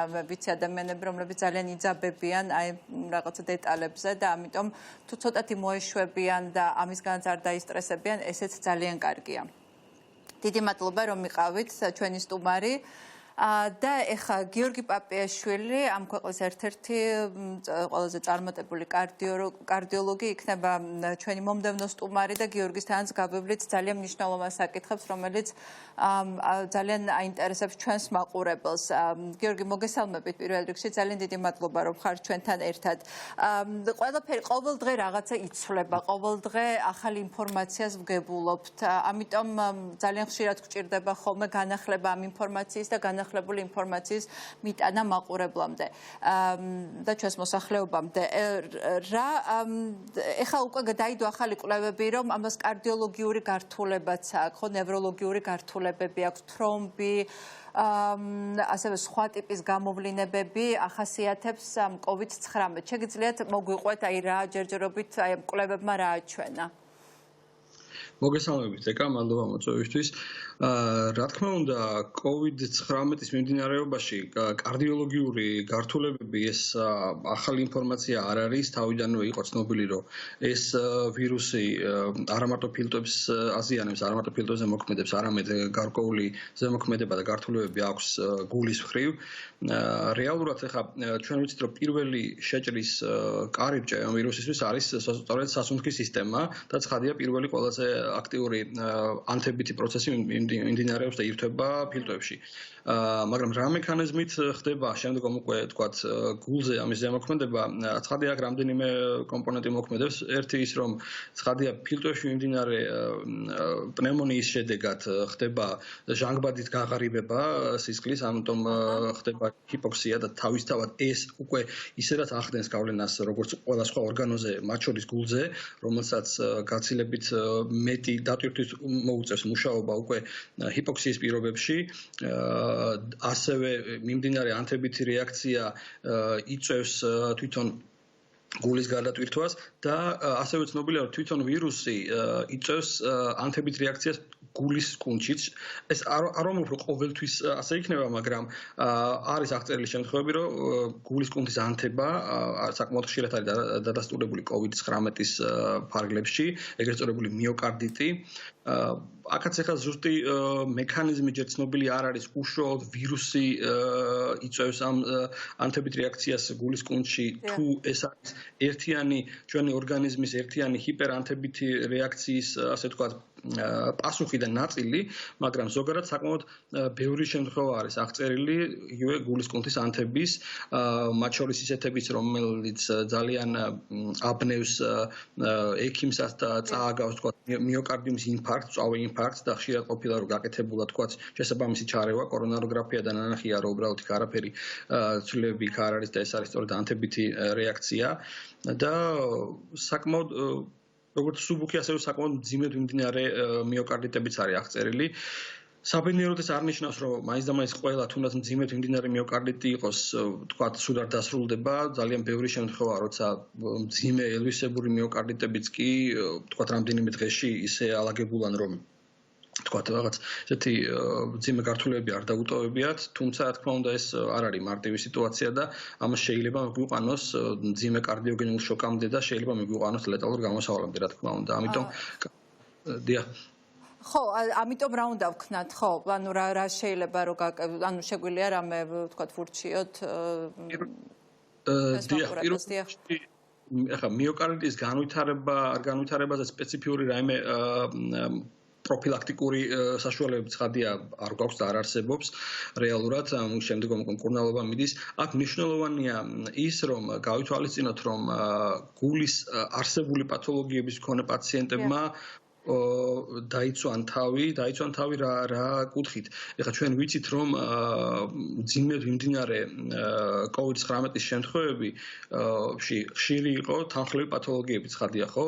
ჩვენ ვისაუბრეთ უკვე წინა ჩართვაშიც ვისაუბრეთ ჰიპერტენზიაზე, მაგალითად, რაც ძალიან გავრცელებულია და ასევე სხვა თანხლები პათოლოგიებზე იქნება ეს, ვთქვათ, გულის უკმარისობა, სხვადასხვა კარდიომიოპათიები, იგივე გულის იშემიური დაავადება, რა თქმა უნდა, გარკვეულ რისკებს ზრდიან. ამიტომ მნიშვნელოვანია, რომ პაციენტებმა ზედმიწევნით დაიცვან ის მითითებები და ის დანიშნულება შეასრულონ, რაც მათ აქვს დანიშნული. მე სხვადასხვა წავიკითხე თქვენი Facebook პოსტის და იქ კითხვებსაც მივადევნე. ხო, ეს მთავარი კითხვა მაინც არის ამ წნევის დამარეგულირებელზე მარტივად რო ვთქვათ, ხო? ყველასთვის გასაგებენაზე. წნევის სამლებზეც კიდევ ერთხელ გავუსვათ ხაზი მიუხედავად. თქვენ რო პირველ ჩართვაზე თქვით, რომ საბარაუდოდ არა, მაგრამ რაღაცა ყოყმანი იყო ამასთან დაკავშირებით და ეხა რო ჩამოყალიბდა პოზიცია? კი, ჯერჯერობით კვლავ მიდის კვლევები, რა თქმა უნდა, მაგრამ პირველი, ასე ვთქვათ, შედარებით დამაიმედებელი შედეგები უკვე გამოჩნდა და დაიდო, რომ ეს წამლები, ეს წნევის მარეგულირებელი წამლები, არათუ, თქვათ, საზიანოა და არათუ ზრდის რისკებს, თქვათ, COVID-19-ის უფრო მძიმე მიმდინარეობის, არამედ დამცველობითი ფუნქცია აქვთ და პირიქით, ანუ ამ შემთხვევაში მანამდე თუ უბრალოდ ვიცოდით, რომ საწინააღმდეგო ინფორმაცია რადგან არ გქონდა, ამიტომ არ უნდა შეგვეწყვიტა ეს წამლები. ეხლა, თქვათ, განამდვილებით შეგვიძლია ვთქვათ, რომ ინფორმაციაც გვაქვს, რომ ეს წამლები არ უნდა შეწყდეს არც ერთ შემთხვევაში და ყველა პაციენტი, ვინც იღებს ამ წნევის დამარეგულირებელს, მინდა დავამშვიდო და მინდა მშვიდად უთხრა, რომ ნამდვილად გააგრძელონ, მათ უნდა აუცილებლად ამ წამლების მიღება. მეცად ვიტყვი ხა, თუ ყველაზე კარგი, ასე ვთქვათ, მაგალითი, ალბათ პირადი მაგალითია, ხო? და მე თვითონ ვიღებ ამ წამლებს და არც ვაპირებ შეწყვეტას, ასე რომ მნიშვნელოვანია, რომ გაგრძელდეს ეს წამლები. ხო, აუცილებლად, ანუ თუ ვინმე აქამდე კიდევ რაღაცა კითხვები, თუ ვინმეს ქონდა კიდევ კითხვები ამასთან დაკავშირებით, დღეს თქვენგან მიიღო აბსოლუტურად მკაფიო პასუხი, გააგრძელეთ წამლების მიღება, ეს ბევრად უკეთესია, ანუ ისედაც ზოგადი მდგომარეობისთვის, სტრესისთვის და ყველაფრისთვის, ხო? და არ ექნებათ იმის შიში, რომ ეს წამალმა რამე გართულებები არ გამოიწვიოს მათთვის.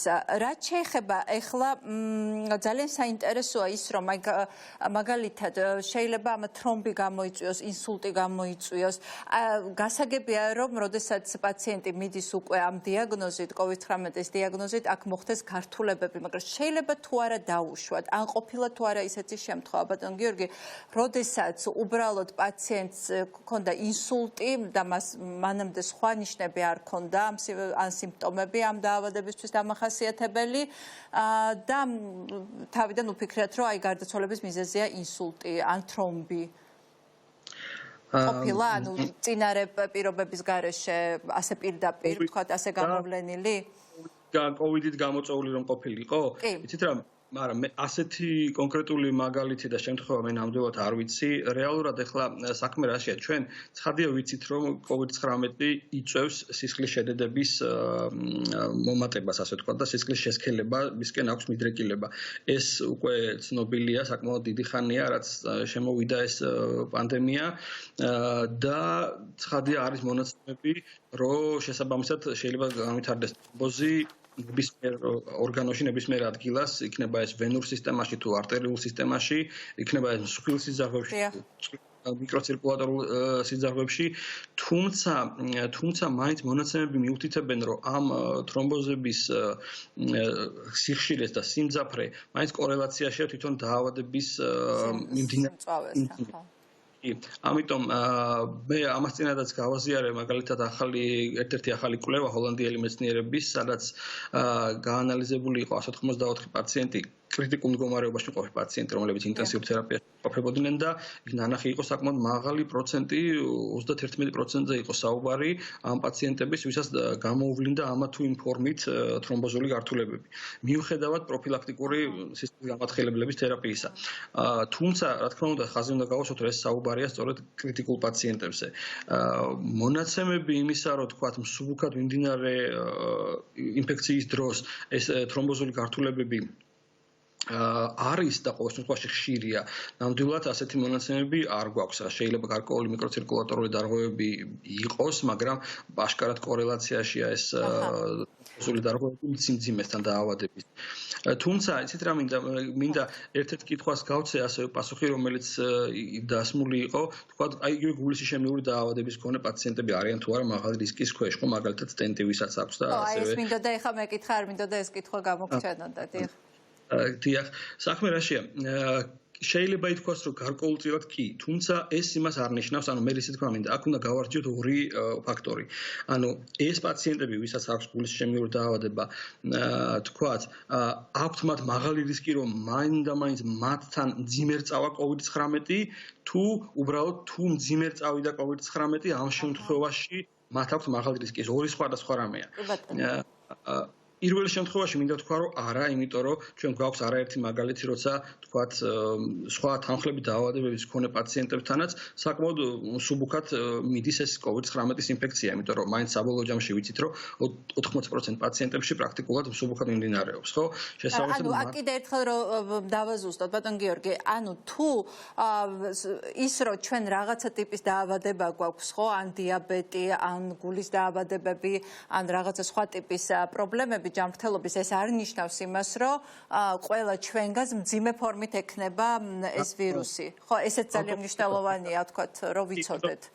მოსახლეობა უნდა დამშვიდეს, ცხადია, ხა ეს არ ნიშნავს იმას, რომ ის გარკვეული სიფრთხილის წესები არ დაიცვან, მაგრამ ეს არ ნიშნავს, რომ ვისაც აქვს კონკრეტული თანხლებით დაავადებები, მართან აუცილებლად მძიმე რწავა. უბრალოდ ეს არის მაინც რისკის ფაქტორი და მძიმედ მიმდინარე შემთხვევებში დიდი წილი უჭირავს სწორედ ამ თანხლებ პათოლოგიას, მაგრამ ეს ორი სხვადასხვა მიდგომაა. შესაბამისად, ეს პაციენტები ხა ჩვენ ვიცით, რომ რადგან მძიმედ მიმდინარე ანთებითი რეაქცია ზოგადად მიდრეკილს ხდის ამ დაავადებას, რომ იგივე თრომბები წარმოიქმნას, ცხადია იმ პაციენტებში, ვისაც აქვთ სისხლის შედედების პრობლემები, ვისაც აქვთ ეს გულის შემნიური დაავადება, აქ არის გარკვეული რისკი, რომ თქვათ ეს წარმოიქმნას თრომბოზული გართულება, ამიტომ, მაგრამ ასეთ პაციენტებს ყველას აქვს მიცემული დანიშნულება კარდიოლოგის, იმიტომ რომ არსებობს პაციენტები, ვისაც სტენტი უდგას, ან შუნტირება აქვს გაკეთებული და რომ არ ქონდეთ ესეთი კარგი დანიშნულება, იგივე თქვათ, იქნება ეს ქოლესტერინის დამაქვეითებელი წამლები, იგივე სისხლის გამათხელებელი წამლები,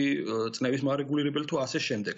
და ძალიან მნიშვნელოვანია სწორედ აი ამ რისკების კონტექსტში, რომ მათ არ შეწყვიტონ ამ წამლების მიღება სისტემატურად და ისე როგორც გამოწერილი აქვთ, ისე შეასრულონ, თქვათ, შეწყვიტონ სიგარეტის მოწევა თუ ეწევიან და ასე შემდეგ, რადგან ეს არის დღესდღეობით ის, რაც შეამცირებს ამ რისკებს, იმიტომ რომ სპეციფიური პროფილაქტიკა, რომ თქვათ, COVID-19 ისე წარიმართოს, რომ თქვათ, ჩვენს თანხლებ დაავადებას არაფერი არ გაურთულოს, ესეთი სპეციფიური პროფილაქტიკა სხვა არ არის, გარდა აი ამ წამლების კი ბატონო, და ეს ყველაფერს ეხება, არა მარტო გულის დაავადებას, თქვათ, დიაბეტსაც, ხო, იმიტომ რომ მე ჩემი ასე ვთქვათ, რესპონდენტი ექიმები მებისგან, ბევრისგან გამიგია, რომ როცა ამბობენ იგივე დიაბეტზე, ამბობენ, რომ ცუდად მოვლილი იყო, არ იყო კარგად დამკურნალები. ამიტომ ყველა შემთხვევაში ეხლა დღეს ყველამ უნდა მიხეთოს თავის დაავადებას და მაქსიმალურად უნდა აკონტროლოს და მოუაროს ამ დაავადებას.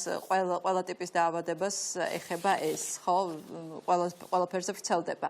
და აი ამ კონტექსტში მინდა გკითხოთ ზუსტად ის, რაზედაც აი გიორგიმაც ილაპარაკა ჩვენმა პირველმა რესპონდენტმა, რომ აუცილებელია რაღაცა ოქროს შუალედის პოვნა, ხო? ეხლა თქვენც ალბათ ბევრი დაგეგმილი ოპერაცია ქონდათ, ბევრი დაგეგმილი ვიზიტი ქონდათ, არიან პაციენტები, რომელსაც მუდმივად ჭირდებათ, ხო, პერიოდულად ექიმის მონახულება და გამოკვლევების ჩატარება, ეს აუცილებელია ბევრ პაციენტში და ბევრი ამაზე უარს ამბობს გასაგები მიზეზის გამო, რომ შეიძლება საავადმყოფოში დაინფიცირების შანსი იყოს უფრო დიდი. მაგრამ აი ხა თუ ამან დიდხანს გასტანა, ხო, თუ დიდხანს გადაიწია როგორც ოპერაციებმა, ისე ვიზიტებმა, ისე გამოკვლევებმა, რა პრობლემები შეიძლება გაუჩინოს ადამიანებს მით უმეტეს, როდესაც აი ამ სტრესულ ვითარებაში, ხო, ეს სტრესი კიდევ უფრო ამწვავებს რაღაცა უკვე არსებულ სამედიცინო მდგომარეობას ამა თუ იმ ადამიანის. კი, რა თქმა უნდა, ეს არის ძალიან მნიშვნელოვანი პრობლემა და აქ უნდა გამოვყოთ რამდენიმე მომენტი. პირველი ის, რომ ეხლა ამ ეტაპზე, რადგან ჩვენ ვართ ჯერ კიდევ ჩვენი მთავარი ამოცანა არის ის, რომ შევამციროთ მაქსიმალურად გავრცელება ამ ვირუსის და მაქსიმალურად შევამციროთ დაინფიცირებულთა რიცხვი. ცხადია, რეკომენდაციები არსებობს და არა მარტო საქართველოში, არამედ ბევრ სხვა ქვეყანაში გეგმიური პროცედურები პრაქტიკულად ყველგან გაუქმებულია. ყველა დარგმა თავისმა შესაბამისმა ასოციაციებმა გამოაქვეყნეს კონკრეტული მითითებები, თუ რომელი პროცედურები უნდა ჩატარდეს აუცილებლად ეხლავე, რომელი უნდა გადაიდოს, მათ შორის თქვათ კარდიოლოგიაში, თქვათ არითმოლოგიაში, ყველგან არის ეს პროცედურა, ეს რეკომენდაციები და ჩვენც ამას მივდევთ უმეტესობა პრაქტიკულად პროცედურების, რომლებიც შესაძლებელია რომ შვიდად გაკეთდეს, თქვათ რამდენიმე თვის შემდეგ. ცხადია, ჩვენ ისინი გადავდეთ, მაგრამ ცხადია არის პროცედურები, რომლებიც აუცილებელია რომ გაკეთდეს. მეორე მხრივ, მე კი უსმენთ მე გიორგი კაჭახიძეს და აბსოლუტურად ვეთანხმები იმაში, რომ ეს დღეს არის ეს პროცედურები გეგმიური, მაგრამ თუ ეს ასე გაგრძელდა დიდხანს, ცხადია ისინიც გახდება სასწრაფო და урგენტი, ამიტომ უნდა ვიყოთ მზად იმისთვის, რომ ჩვენ აუცილებლად გავაკეთოთ ეს პროცედურები. და არის მეორე მომენტი, სწორედ რაზეც ახლა თქვენს ბრძანეთ, და არა მარტო საქართველოში, არამედ მთელ მსოფლიოში, რომ ძალიან მნიშვნელოვნად არის შემცირებული თვით მწვავე მიმართვიანობა კარდიოლოგიური პრობლემებით საავადმყოფოებში. 40-60% არის შემცირებული, მათ შორის მწვავე ინფარქტებით მიმართვიანობა, არადა ამაზე საუბრობს ყველა, ამაზე საუბრობდა მაგალითად ევროპის კარდიოლოგთა საზოგადოების პრეზიდენტი თავის ვიდეო მიმართვაშით და მიზეზები ალბათ ასახსნელია და რა თან ასეთ სტრესულ გარემოში, ხო, სადაც თითქოს უფრო უნდა იყოს. ესით, რა თქმა უნდა, ეს ინფარქტები, ეს ინსულტები, მწვავე კორონარული და მწვავე კარდიოლოგიური პათოლოგიები არსად არ წავიდოდა, ხო, არსად არ გაქრებოდა. მაშინ რამ შეიძლება გამოიწვიოს ის, რომ ეს მიმართვიანობა არის შემცირებული. ალბათ შეგვიძლია ვივარაუდოთ, რომ იმის გამო, რომ პაციენტებს ცხადია ეშინიათ და სავსებით სამართლიანად ეშინიათ, რომ დღეს განსაკუთრებით იმ ქვეყნებში, სადაც ძალიან ბევრია გავრცელება, ჯერ საბედნიეროდ საქართველოში ასე არ არის, ისინი ფიქრობენ, რომ და იციან, რომ საავადმყოფო არის ერთ-ერთი ყველაზე სახიფათო ადგილი, სადაც შეიძლება დაინფიცირდე.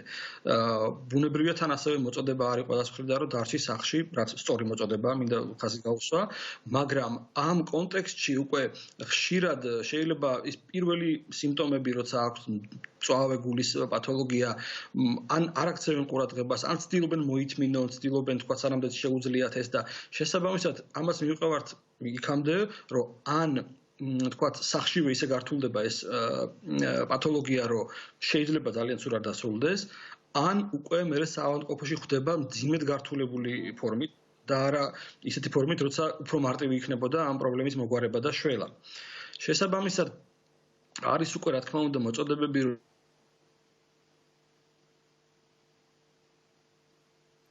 რა ტექნიკური პრობლემა გვაქვს თუ არის შესაძლებლობა რომ ხელახლა დაურეკავენ, ანუ მანამდე შევაჯამებ რაც თქვა ბატონმა გიორგიმ, ეს არის რომ პირველ რიგში აუცილებლად მივხედოთ თავს და ის დანიშნულება, რაც გამოგვიწერა ექიმმა, მივიღოთ და ძალიან მნიშვნელოვანია რომ ასე თქვა ჩვენ დაავადებებს მოუაროთ და კარგ ფორმაში ვიყოთ. თუ შეგვხვდა ასეთ შემთხვევაში ვირუსი ის ბევრად უკეთესია რომ უკვე კარგად მოვლილი დაავადებით შევხვდეთ და რაც მთავარია ყველამ კარგად უნდა ვიცოდეთ რომ შესაძლოა გქონდეს რაღაცა ტიპის პრობლემები ჯანმრთელობის გქონდეს რაღაც ასე თქვა სამედიცინო დარღვევები რომელიც გართულების შემთხვევაში ძალიან ცუდად აისახება პაციენტებზე, მაგრამ ის რომ თუ რაღაცა პრობლემა გვჭირს, არ ნიშნავს იმას, რომ ჩვენ შემთხვევაში კორონავირუსი აუცილებლად რთულად წარიმართება, ასე რომ ამაზე არ ეფიქროთ და რაც მთავარია, არ იყოთ სტრესში, იმიტომ რომ სტრესი აქვეითებს იმუნიტეტს და დღეს იმუნიტეტი გვჭირდება როგორც არასდროს, იმიტომ რომ თუ შეგვხვდა ეს ვირუსი, მას აუცილებლად დაძლევს კარგი იმუნიტეტი. ამიტომ ყველაფერს უყურეთ პოზიტიურად, არ ჩათვალოთ, რომ თქვენ შემთხვევაში თუნდაც მაშინ როდესაც დაავადებები გაქვთ, თამდები დაავადებები, ვირუსი აუცილებლად წავა რთული ფორმით. გვაქვს თუ არა საშუალება ბატონ გიორგის დავკავშირდეთ? ჯერ არ არის. კარგით, ესე იგი, მაშინ მე ხო, როგორც მან თქვა, მაშინ კიდე ერთხელ ხაზს გავუსვამ, პრინციპში სათქმელის ბოლოსკენ იყო ჩასული. კი, გვაქვს შესაძლებლობა, რომ თავად მან გაუკეთოს რეზიუმე თავის ნათქვამს. ბატონ გიორგი, გისმენთ, ანუ, ესე იგი, რას ვეუბნებით მაყურებელს? ნიშნულოვანია თქვენ მას ვამბობდი რომ ის ძირითადი სიმპტომები რომლის დროსაც არ არის საჭირო რომ გადაიდოს ვიზიტი უნდა იცოდეს ყველა პაციენტმა რადგან ახლა კარდიოლოგიაზე ვსაუბრობ ცხადია ეს ძირითადად შეესახება მწვავე კორონარულ მწვავე კარდიოლოგიურ პათოლოგიებს ეს არის თქვა თუ იქნება თქვა ძლიერი ტკივილი გულმკერდში ძლიერი მოჭერა რომელიც არის რაღაც კორონალური დაავადება რაღაცა კორონავირუსთან მივყავართ ასოციაციურად არ არის Ფოტოშოპის გულის მკვლევარ არტერიებს კორონარული არტერიები ქვია, იმიტომ რომ გვირგვინივით ადევს გულს ეს არტერიები და მაგრამ კორონავირუსთან კავშირში არ არის. კორონავირუსთან კავშირში აშკარად არ არის. ხო და ამიტომ ეს სიმპტომები რაც ახასიათებს მაგალითად ხო ძირითადად ეს არის მწვავე ტკივილი ან ზეწოლა ან მოჭერა, სხვათა შორის არა მარცხენა მხარეს, ეს ძალიან იშვიათია. როგორც წესი უფრო გულის შუაში, შუა ხაზზე, ყელში ამოსვლით, კისერში, ქვედა ყბაში ამოსვლით ან მარცხენა მხარში გადაცემით, ან თუ იქნება თქვა სუნთქვის უეცარი ძლიერი გაძნელება, ან ძლიერი მოულოდნელი ტაქიკარდია გულის აჩქარება, ან პირიქით ზედმეტი ჩენელებული პულსი, ან გონების დაკარგვა. რა თქმა უნდა ეს ასეთ შემთხვევაში პაციენტმა აუცილებლად უნდა მიმართოს ექიმს. შეიძლება გაგიკვირდეთ და თქვათ რომ ასეთ შემთხვევაში ალბათ მიმართავენ კიდევაც, მაგრამ არის ისეთი შემთხვევებიც, რომ თვით ასეთ სიმპტომებსაც კი ითმენენ სახში და უკვე საკმაოდ გვიან ხდება მე მიმართვა. და შეიძლება ბევრად უფრო ცუდი შედეგი მოყვეს საბოლოო ჯამში, ვიდრე უბრალოდ კორონავირუს, რომელმაც შეიძლება მსუბუქი სიმპტომებით ჩაიაროს. ხო, შეხვედრა შემთხვევაში, ასე რომ აქაც რაღაცა ოქროს შუალედია ნამდვილად მოსაძებნი და ბოლო კითხვა, აი რაღაცნაირად ყველა ექიმი ელოდება ზუსტად ამ დაგეგმილი, რაღაცნაირად ტალღას, ხო, ამ კორონავირუსი იმედია როდესაც გადაივლის და მე რაღაცნაირი უკვე მიმართვიანობა შეიძლება გაიზარდოს ავადმყოფების, ხო? ალბათ მეც მასე ველოდები სხვათა შორის კი. ხო, ნუ ყოველ შემთხვევაში ეხლა რა შეგვიძლია ვთქვათ, რომ მოუაროთ თავს არ დავისტრესოთ და იმ შემთხვევაში თუ მართლა ვიგრძნობთ სერიოზულად საშიშროებას, რომ რაღაც პრობლემები გვაქვს, აუცილებლად უნდა მიმართოთ ექიმს. რა თქმა უნდა, დიახ. კი ბატონო, უღმესი მადლობა. მგონია რომ ძალიან საინტერესო რჩევები მივეცით ჩვენს მაყურებელს. დიდი მადლობა რომ იყავით ჩვენთან ერთად და თუ რამე ახალი ინფორმაცია გამოჩნდება ამ მიმართულებით, აუცილებლად კიდევ გვესტუმრეთ რომ ამისას ვთქვათ ინფორმაციის განახლება მოვახდინოთ. დიდი მადლობა ბატონ გიორგი. ეს იყო გიორგი პაპიაშვილი და ჩვენ უკვე ეხლა შეგვიძლია ვილაპარაკოთ, ასე ვთქვათ, გავაფართოვოთ თემა და გადავიდეთ ყოფილ პოსტსაბჭოთა ქვეყნებში, იმიტომ რომ მაინც მაჩვენებლები საკმაოდ დაბალია იმასთან შედარებით, რასაც ჩვენ ვხედავთ ევროპაში. ამ თემაზე დღეს ჩვენი სტუმარი იქნება სანდრო კვიტაშვილი, გვახსოვს, რომ იყო საქართველოს ჯანდაცვის მინისტრი, მაგრამ ის ბოლო პერიოდში იყო ჯანდაცვის მინისტრი უკრაინის და ამიტომ მისგან მოსმენელეს შეჯამება და ანალიზი პოსტსაბჭოთა ქვეყნებში მიმდინარე მოვლენების იქნება, პროცესების იქნება ძალიან საინტერესო. მანამდე სანდროც შემოგვიერთდა გააზიარდა. მოგესალმებით, ბატონ სანდრო. შეგვიძლია ვთქვათ, რომ მაგალითად, ხო, ეხლა საქართველოში ძალიან დაბალია ჯერჯერობით არის 300 ადამიანი არის დაინფიცირებული. ნუ ჩვენთან ეხლა ტესტირების პრობლემაც არის და ამიტომ შესაძლოა ამას უკავშირდება ასეთი დაბალი რიცხვი. ნუ სომხეთში არის თქვათ 1067 და გარდაცვლილია 16, აზერბაიჯანში 1197 გარდაცვლილია 13, ბელარუსში ძალიან აფეთქდა სიტუაცია და ამაზეც ვისაუბრებთ სანდროსთან 3291 და გარდაცვლილია 33. უკრაინაში ასევე 3372 და გარდაცვლილია 98, მოლდოვაში 2000-მდე შემთხვევა და 38 კაცია გარდაცვლილი, ყაზახეთში 1179, უზბეკეთში 1113. ხოდაშორ ესტონეთში ბალტიის ქვეყნებში არის საინტერესო, ესტონეთი 1332 და 28 არის დაღუპული, ლატვიაში 657 და 5-ია დაღუპული, ლიტვაში 1070 და 30 არის დაღუპული. ნუ ძალიან მძიმე მდგომარეობა რუსეთში 21102 ადამიანია ინფიცირებული და 170 არის დაღუპული. ეს ასე ვთქვათ, მაინც რომ გავიხსენოთ ეს მონაცემები. ბატონ სანდრო, მოგესალმებით, ძალიან დიდი მადლობა, რომ ხარ ჩვენთან ერთად. სასიამოვნო თქვენი ხილვა ბევრი წლის შემდეგ. საგამოშვიდობისა, დიდი მადლობა. და როგორ გძნობთ თავს? ძალიან კარგად. იზოლაციაში, რამდენად შეიძლება კარგად იზნოთ თავი, ასე ვართ. რა ხდება უკრაინაში და უკრაინა რამდენად ეფექტურად ებრძვის ამ ვირუსს და რამდენად მზად არის მისი ჰოსპიტალური სექტორი, ასე ვთქვათ, ამ გაზრდილი პაციენტებისთვის, გაზრდილი რაოდენობის პაციენტებისთვის? მოდით ასე ვთქვათ, რომ უკრაინა ნამდვილად არ არის მზად, ჰოსპიტალური სექტორი ნამდვილად არ არის მზად. და ამისთვის ალბათ არც ერთი ქვეყნის, არც ერთი ჰოსპიტალური სექტორი ვერ იქნებოდა და არ იქნებოდა მზად ესეთი სასწაულისთვის. მაგრამ უკრაინა მოახერხა ის, რომელიც მოახერხა საქართველომ და მოახერხა სხვა ქვეყნებმა, რომელსაც დროზე დაიწყეს каранტინის, ასე ვთქვათ, შემოღება და შეზღუდვა და ასე ვთქვათ, გაწელვა აი ამ სიტუაციის მხრივ, რომ ძალიან დიდი ზაწოლა არ ყოფილიყო სამთო სექტორზე. ამიტომ უკრაინაში, როგორც თქვენ უკვე თქვით, 3312 შემთხვევა უკვე დაფიქსირებული.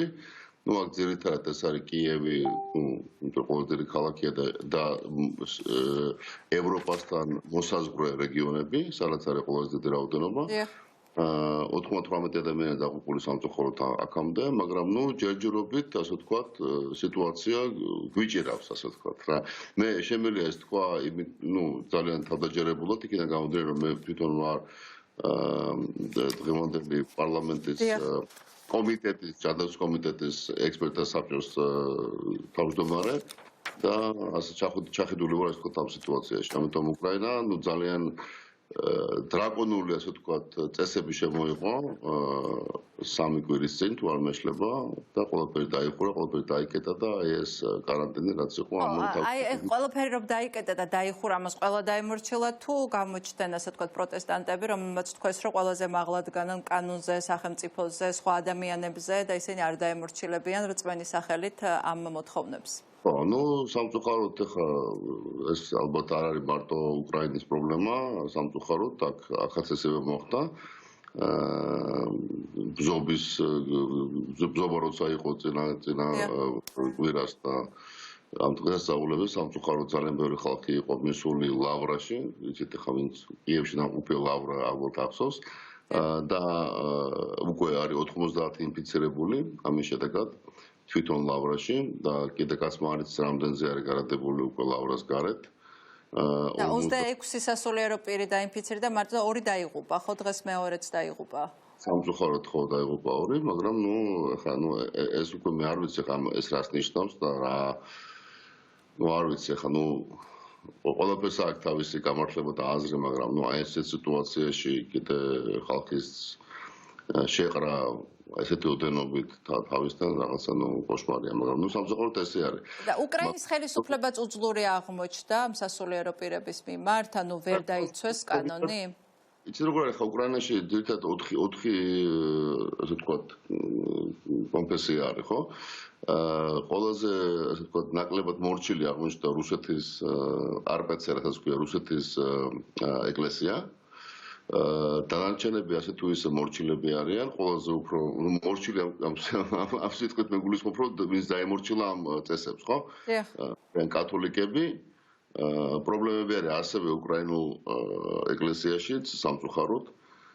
მაგრამ აქ ძალიან სერიოზულად უყურებენ ამ თემას და ძალიან მნიშვნელოვანია, იმიტომ რომ ხა გამოსული ამასინათ 2 დღის წინ გამოვიდა ავაკოვი შინაგან საქმეთა მინისტრი თქვა, რომ დავაჯარიმეთ უკვე ხალხიო და აწევთ გადავალ დაჭერაზეო თუ დაკავებაზეო თუ ეს განმეორდა და ეს მართლა სერიოზული პრობლემა არის, ხო? ხა ყველანი ჩვენ ვზივართ სახლებში ჯანმრთელები, არაჯანმრთელები, რა ვიცი, იმუნიტეტიანი, არაიმუნიტეტიანი და ამ დროს ხდება ეს ყველაფერი, ეს ძალიან ცუდი არის და არასწორი არის. ამიტომაც მე ვიცი, რომ უკრაინის ხელისუფლება ძალიან სერიოზულ ნაბიჯებს გადადგამს ამის საწინააღმდეგოდ. და ეხლა აღდგომას რა ხდება იგივე ამ ლავრაში? ლავრა დაკეტილია, ლავრა არის ეხლა დაკეტილი. არ გაიღება აღდგომისთვის? არა, წარმოუდგენელი ლავრა არის დაკეტილი აბსოლუტურად. ანუ ეგზისტენციალური პრობლემა, როგორც ჩვენმა პრემიერ-მინისტრმა თქვა, ეგზისტენციალური პრობლემის წინაშე დგას ლავრა, რადგან ერთხელ მისი კარები არ გაიღება? არც ერთი მისი კარები არ გაიღება, დაკეტილი არის, იგი დგას პოლიცია და გვარდია. აჰა. და არ მგონია მე იქ რომ მაისამდე რამე გაიხსნას. ძალიან საჭირო იქნება. და ასე არის სხვა ეკლესიებშიც, ბატონ სანდრო? არა, სხვა ეკლესიებმა ეს მე იცი რა ხა მე არა ვარ. თუ სხვა ვინმეს ასე ვთქვათ არ იქ სადაც არ მოხდა და სადაც არ დაემორჩილნენ სახელმწიფოს მიერ შემოღებულ შეზღუდვებს. იცით რა არის ხა მე არა ვარ ძალიან ჩახედული ხა საეკლესიო საქმიანობაში, მაგრამ როგორც მე ვხვდები, აქ თვითონ ეკლესიებმა თქვათ მიიღეს გადაწყვეტილება როგორ ას გააკეთებენ, ხო? აქედან გამომდინარე, ხა ის ეკლესია რომელიც მოუწოდებს რომ მოვიდნენ და იარონ მსახურებაზე, იქ პრობლემები იქნება, ცხადია. და ისინი რომელიც ძახიან რომ სახლში იყავით და ილოცეთ და არა, ეს თავისთავად. ხო, ამიტომ აქ იცით რა არის, აქ უკრაინას საკმაოდ რაღაცა მიმართულებში ძალიან განმორჩილი ქვეყანა არის, რაღაცეებში არა განმორჩილი. ამ შემთხვევაში ძალიან ეს ვთქვათ გამოჩნდა რომ განმორჩილები არის. ხო, ანუ ყოველ შემთხვევაში რაღაც მოულოდნელი აფეთქება სიტუაციის არ იქნება, იმიტომ რომ არ გაჩნდა ისეთი ასე ვთქვათ ოაზისები, კანონდარღვევის ოაზისები, რომელმაც შესაძლოა ეპიდემიოლოგიური სურათი ძალიან მკვეთრად შეცვალოს, ხო? ძალიან კარგი მიხარია ეს რომ უკრაინის შემთხვევაში არის. როგორ არის? ეგ ძალიან ხა ეს არ ვიცი ხა ამის ასე თქვა გადაჭრით არ შეიძლება ალბათ. არა, ყოველ შემთხვევაში თვალხილული რაც არის, ხო, ხა თუ შეიკრიბნენ ადამიანები, აქედან გამოჩნდება რომ ეს შეიძლება იყოს აფეთქების ასე ვთქვათ ეპიცენტრი, მაგრამ ხა გასაგებია ამ ვირუსთან მიმართებაში ესე ვერაფერზე ვერ ილაპარაკებ გადაჭრით, მაგრამ ყოველ შემთხვევაში არის ხო რაღაცა რაც იცი რომ ეს ზუსტად ეს ხელს შეუწყობს, როცა თავყრილობები დიდი თავყრილობები იქნება. ხო, რა თქმა უნდა, და იცით როგორ არის ხა თვითონ უკრაინელები ძალიან ასე ვთქვათ კანონმორჩილი ხალხი არის იმ კუთხით რომ როგორც გამოცხადდა ეს ყველაფერი, ეს ხომ თუ არ მეჩლება ხა საღამო 17-19 მარტი იყო დაახლოებით ეგ პერიოდი. მაგალითად, ხო, აი ნიღაბის გარეშე შესვლა მაღაზიაში არ შეიძლება. და ეხლა იქ არ დგას არც პოლიციელი და არც არავინ, ხო? ანუ თვითონ ადამიანი ვინც იქ არის, ის გამოწოს როგორ ახლა გეუნება, არ შეგიშვეს მაგალითად თუ არ გეთია ნიღაბი, ხო? მარტივი რაღაცა არის. არ დადის ხალხი, აი როგორც ახლა მაგალითად რუსეთში რაც მოხდა, ხო, როცა გამოაცხადეს ეს 3დღიანი თუ 4დღიანი დასვენების დღეები და მთელი მოსკოვი გაწვენდა გარშემო და წავიდა იქ. ამიტომაც აქვს ესეთი აფეთქება, ხო? ამიტომ უკრაინაში ეგეთ რაღაც არ მოხდა რა. უკრაინაში ძალიან ლოკალიზებული იყო ეს ყველაფერი, ეს ხო ძირითადად დასავლეთის ობლასტებში, რაიონებში, რეგიონებში წამოსული და ცხადია კიევი, ხო? იმიტომ რომ როგორც წესი დედაქალაქები არის ის ქალაქები, რომელიც დაფრინავს უცხოეთში და ასე შემდეგ და ისვენებს და ასე შემდეგ. მაგრამ მაინც მოხდა მოახერხეს და ძალიან კარგად მოახერხეს ლოკალიზება და შეჩერება, გაჭიმო ასე ვთქვათ, გაწელვა, რაც ჩვენთან კეთდება საქართველოში, იგივე ასე ვთქვათ, ტაქტიკით მიდიან ახაც და ძალიან სწორად აკეთებენ მე თუ მკითხავთ. ხო, აი და რუსეთში რა მოხდა, რამ გამოიწვია ესე და როგორ ეს რიცხვები, რაც ჩვენ ვიცით, ბადებს ნდობას, ანუ ნამდვილად ამდენია და არა მეტი და საერთოდ რა სიტუაცია, რა იცით რუსეთზე? მე რაც ვიცი ხა რუსეთზე ვიცი ჩემი მეგობრების მოწერილი და ვიცი ის რაც ხდება Twitter-ზე, ხა ეს არ შეიძლება ჩაითვალოს რაღაცა სამეცნიერო კუთხით გაკეთებულ კვლევად, რა თქმა უნდა, მაგრამ კატასტროფა ხდება ნამდვილად, იმიტომ რომ ჯერთი მალავენ და უკვე ოფიციალურად 2 დღის წინ იყო 2160 და რაღაც შემთხვევა ერთ ღამეში, ანუ ამასაც ვეღარ მალავენ. მაგრამ მან არის ძალიან საინტერესო რაღაც, ანუ მან წერენ როგორც, ანუ ნებისმიერ დიაგნოზში არ იწერება, რომ ეს არის კორონავირუსი, იწერება, რომ ეს არის ატიპიური პნევმონია, სხვა რაღაცა ხო რაღაც უკმარისობა, ბლა, ამითი თქო გამოყვეთ, მაგრამ ისინი ძალიან კიდე ამატებენ გამოჯანმრთელებულების რაოდენობას, ძალიან საინტერესოა სხვა შორის, იმიტომ რომ ჯანმრთელ ხალხს, რომელიც ჩამოფრინდა საიდანღაც უცხოეთიდან და არანაირი არც სიმპტომი და არც ტესტით არ დაუდასტურდა კორონავირუსი, მიყავთ საავადმყოფოში და გამოწერენ რამდენიმე დღის მერე როგორც ჯანმრთელს. ანუ ასე ვთქვათ, აყალბებენ გამოჯანმრთელების ხა ის როგორ არის ხა მან ხო სხვა სიტუაცია არის ხა კაცი ყავთ არჩეული თუ დანიშნული 20 წელიწადზე მეტია ხო ხა არ შეიძლება ეგ პანიკა შეიქმნას და არ შეიძლება რომ რაღაცა მაგრამ მე შემიძლია გითხრათ რომ მაგალითად პირველი რამდენიმე შემთხვევა მე თებერვლის ბოლოს ვიყავი ყირგიზეთში ჩემი სამსახურიდან გამომდინარე და იქ პირველი შემთხვევა რომელიც გაჩნდა იყო შემოსული რუსეთიდან მიგრანტი რომელიც დაბრუნდა რუსეთიდან ბიშკეკში. ეს იყო პირველი შემთხვევა. და არანაირი ტესტი და არც არაფერი რუსეთში იმას არ გაუვლია. ანუ ჩამოვიდა ადამიანი აქ ბიშკეკში, აქ კი არა, ბიშკეკში გასინჯეს და აღმოჩნდა რომ არის ინფიცირებული. ანუ და ეხლა ალბათ თქვენც ნახეთ რომ ჩინეთში მეორე ტალღა რო წავიდა, ნახევარი არის დაბრუნებული რუსეთიდან ჩინეთის მოქალაქეები, ხო? ანუ იქ მალავენ. მაგიტომაც მე ნაკლებად მჯერა ზოგადად ჩინეთის მონაცემები მართალი გითხრათ რა, იმიტომ რომ არავის აღარ ჯერა ფაზონსადო არავის არ საერთოდ კომუნისტური რეჟიმების მოგონილი რაღაც ციფრები არავის არ ჯერა. მეც არ მჯეროდა თავიდანვე და ნუ ეხლა თავისთავად ცხადია ამჯერა. ამიტომაც რუსეთის ციფრებს მე არ დავიჯერებდი არანაირად. აი, მაგრამ მიუხედავად ყველაფრის, ახლა რუსეთი ხო უფრო ბევრად უფრო წინ არის და რეალურად კიდევ უფრო იქნება, ასე ვთქვათ, მაღალი რიცხვი იქნება დაინფიცირების, მაგრამ საბოლოო ჯამში რომ გადავხედოთ, აი პოსტსაბჭოთა სივრცეში არ არის ჯერჯერობით ისეთი დრამატული მდგომარეობა სიკვდილიანობასთან მიმართებაშიც იგივე თუ დაინფიცირებულებთან მიმართებაში. აი, რამე კანონზომიერება თუ დაიჭირეთ რაც განაპირობებს აი ასეთ სურათს. იცი რა, ჩემთვის ღამოზე ლაპარაკი მეცნიერულ დონეზე ძალიან ხო, მეცნიერულ დონეზე ჯერ ვერავინ ვერ ლაპარაკობს ამას კი. ხო, ეს ალბათ ჩვენ ამას გავიგებთ შემდეგი რამდენიმე წლის განმავლობაში, 1 წლის მერე ალბათ, მაგრამ მე ჩემი სუბიექტური არა ექიმის, არა ეპიდემიოლოგის და არა ინფექციონის აზრია, რომ BCG-ს ვაქცინა, რომელიც ასე არის, მოკლედ, ეხლა დღეს ალაპარაკებული მთელი მსოფლიო არ ვიცი, არ მგონიათ, რომ ჩინეთს, მაგრამ მე მუშაობ შუა აზიის ქვეყნებში და ასევე ვიეტნამში და ხო ჩინეთში ამ თემაზე არა, მაგრამ იქ როგორც წესი დაფარვა ვაქცინაციით არის ძალიან მაღალი. თქვა თუ ჩავთვალოთ რომ ჩინეთი იტყუება, კი ბატონო, არ ამგონია, მაგრამ თუ ჩავთვალოთ მაინც, ხო, ძალიან მაღალი დაფარვა არის. ამიტომ ამ ქვეყნებში, საიდანაც იწყება და დაიწყო ეს ვირუსი, ხო, იქ ძალიან მაღალი გადაფარვა არის ამ BCG-ს ვაქცინით.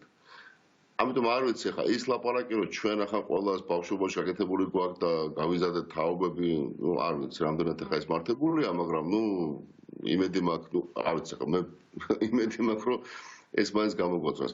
მე ვთვლი რომ ეს არ არის იცით რა ხა ევროპა და ისაც მოხდა იტალიაში, ესპანეთში და სხვა ქვეყნებში ხო უზარმაზარი ზესვლა რო იყო ვირუსი დაავადებულები და ჩვენთან არ მოხდა ხო ამ ჩვენ ქვეყნებში. მე არ მგონია რაღაც კანონზომიერება იყოს. აქ ალბათ არის ჯერ ერთი დაგვიანებული როგორ ხა იქ მოხდა პირველად ჩვენ დავიწყეთ ამაზე რეაგირება უფრო ადრე. ვიდრე მათ, ხო? მეორე მომენტი არის, რომ ამ ქვეყნებში ხა მე არ გულისხმობ საქართველოს და არ გულისხმობ უკრაინას და არ გულისხმობ კიდე რამდენიმე ქვეყანას იგივე ბალტიისპირეთის, აქ ეხლა დამალული ეს მონაცემები არ ყოფილა, ხო? მაგრამ ხა იგივე ბელარუსში, რუსეთში და იქით კაცმა არ იცის რა ხდება. ალბათ იქ რაღაცას ბოლომდე არ იძახიან და არ გვეუბნებიან. ძალიან რთული არის ხა ამაზე რაღაცა იმის გაკეთება, რა ქვია, პროგნოზის. იმედი მაქვს, რომ გავადრო და ამას ყველაფერს გავიგებთ რა. Ну, იმედია რომ პირველ რიგში ასე შენარჩუნდება ასეთი დაბალი ტემპით სულა.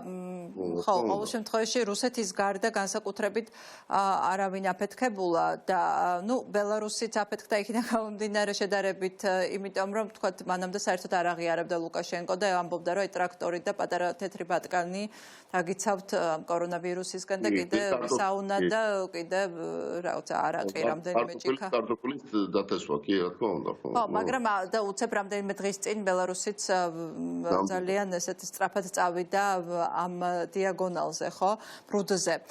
მოკლედ, ხო, დავაკვირდეთ ახლა თუ თქვათ ასე გაგრძელდა, მაშინ ალბათ გამოჩნდება რაღაცა ტიპის კანონზომიერება, ხო, რომელსაც მიგვანიშნებს იმაზე თუ რატო მოხდა ესე. კარგია თუ იქნება ეს კანონზომიერება, ну, ყოველ შემთხვევაში ჩვენთვის დამამშვიდებელი იქნება. ხო, მაგრამ მე იმედი მაქვს, რომ ეს საბჭოთა რაღაცა ის რა ქვია, მიბამა საბჭოთა წასულზე არ იქნება. ანუ ხო, სხვა ტიპის ახლა სიმპათია გააღვევს, ხო, ბცჟ ვაქცინა არ არის საბჭოთა, არის ფრანგული ვაქცინა, ასე რომ არ არის, ბცჟ ხო, მაგრამ მე ვიძახი რომ ეს ჰომო სოვიეტიკუსის თეორიის ის არ მინდა რა ქვია, რომ მოხდეს.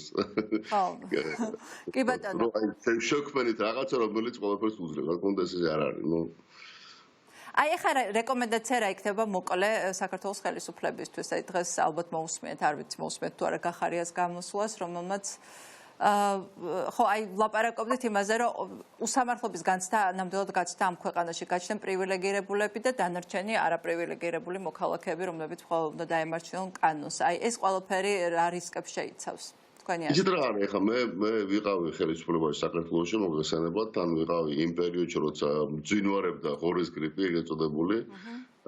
მე უბრალოდ მინდა რომ თქვა, რომ აბსოლუტურად მე თავიდან ბოლომდე ვენდობი და მჯერა იმ ხალხის, რომელიც მუშაობს როგორც ლუგარის ლაბორატორიაში, ასევე საქართველოს CDC-ში, ჩვენ ძალიან გაგვიმართლა, რომ ესეთი ძლიერი მართლა ყავს იქ ორგანიზმი, რომელიც რამდენი წელია, ათეულობით წელი არის, ყალიბდებოდა და აბსოლუტურად მჯერა ყველაფრის მართლა ვიძახე, ყოველგვარი რაღაცა განაჭარბებული პატენტური რაღაცების გარეშე. მაგრამ რაც შეეხება სახელმწიფოს, ძალიან რთული არის. მე მესმის, რომ ძალიან რთული არის. ახლა ეკლესია არის, ეს არის არა მარტო, მე ვიცი ახლა თქვენ მეკითხებით ეკლესიაზე, ხო, ახლა პრივილეგირებული. სხვა პრივილეგირებული ხო, კასტა არა ვარ, და კლასტერი ჯერ არა ვარ სხვა პრივილეგირებული. ხო, ჯერ ერთი დიდი მადლობა ჩვენ CDC-ს და წყინვალე ხალხს, რომელიც იქ მუშაობს, აბსოლუტურად უყოლას მინდა ჩემგან პირადად გადავცე მადლობა, იმიტომ რომ მე ვნახე მაგ ხალხის პროფესიონალიზმის ცოდნა და მუშაობის ეთიკის დონე, როცა მე ვიყავი მაგ დროს და იყო ეს ღორის გრიპი და კოშმარი და გადავაგორეთ, მაგრამ რაც შეეხება პრივილეგირებულ, ასე ვთქვათ, კასტას, ეს არის, არ შეიძლება ესა რა. ეხლა თუ მაგალითად უკრაინა იძახის, რომ მე წავალ და დავიჭერ ყველას, ვინც ამას გააკეთებს, ან თქვა დავაჯარივებ, ან თქვა დავაკავებ, ხო? ჩვენთანაც ასე უნდა მოხდეს. მე მესმის ყველასი მორწმუნე ადამიანის, მაგრამ ხა დიდი ბოდიში ხალხი, რომელიც თვეობით ძის სახლში, კვირეობით ძის სახლში, ხო? და კარგავს შემოსავალს იმის გამო, რომ არ იყოს თვითონ, ასე ვთქვათ, გადამდები, ან ვთქვათ, რაღაცა გამავრცელებელი ამ კოშმარეს, ხო? ხა, რატო შეიძლება ამ ადამიანის ხარჯზე ვიღაცამ სხვა არ შეიძლება. მე ვთვლი, რომ მესმის რომ რთულია, მაგრამ საქართველოს ხელისუფლებამ აუცილებლად უნდა მიიღოს ძალიან სერიოზული ზომები, ჯარიმების სახით იქნება ეს თუ დაკავების სახით თუ გაჩერების სახით, არ შეიძლება. ეს არის ძალიან, რაც უფრო დიდი ხანი გაგრძელდება ეს კოშმარი, მით უფრო გავღარიბდებით ჩვენ ყველანი. და აქედან გამომდინარე უნდა გავაკეთოთ ეს. არ შეიძლება, რა ვიცი ახლა, მე მესმის აღდგომაა ძალიან დიდი დღესასწაული, მაგრამ ხო შეიძლება დავჭერთ სახლში და სახლიდან ვილოცოთ ან სახში როგორც არის ეგეთი იშვიათად ხდება ხოლმე ეგეთი საოცარი პერიოდები, მაგრამ ეს მომენტი გვაქვს ახლა ჩვენ და ამიტომ არ შეიძლება იყოს ვიღაცა პრივილეგირებული, ვიღაცა არაპრივილეგირებული. გასაგებია, უღმესი ხო. მაგრამ აუცილებლად გასაკეთებელია. და ეს ეკლესია მე ვთვლი, რომ ჩემი აზრით, სუბიექტური აზრით, ეკლესია ახლა კარგავს იმ ძალიან კარგ მომენტს, რომელიც თვითონ შეეძლო აიღო ხელში ეს ადამიანები და ეთქვა, რომ იცი რა, მოდი ასე გავაკეთოთ, ხო?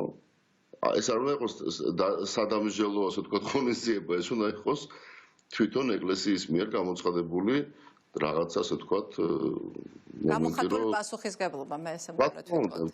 პასუხისგებლობა ძალიან მნიშვნელოვანი მომენტია, ხო? პასუხისგებლობა ადამიანების ჯანმრთელობაზე და სიცოცხლეზე. ამაზე ძვირფასი და ფასეული არაფერი არ არის და მით უმეტეს ქრისტიანობაც ამაზე დგას, ხო, ადამიანზე და მისი სიცოცხლის ღირებულებაზე. ძალიან დიდი მადლობა ბატონ სანდრო, რომ იყავით ჩვენთან ერთად. დიდი მადლობა და გემშვიდობებით და იმედია კვლავ იქნებით ჩვენი გადაცემის სტუმარი. დიდი სიამოვნებით უდამპატიჟებთ. მადლობთ.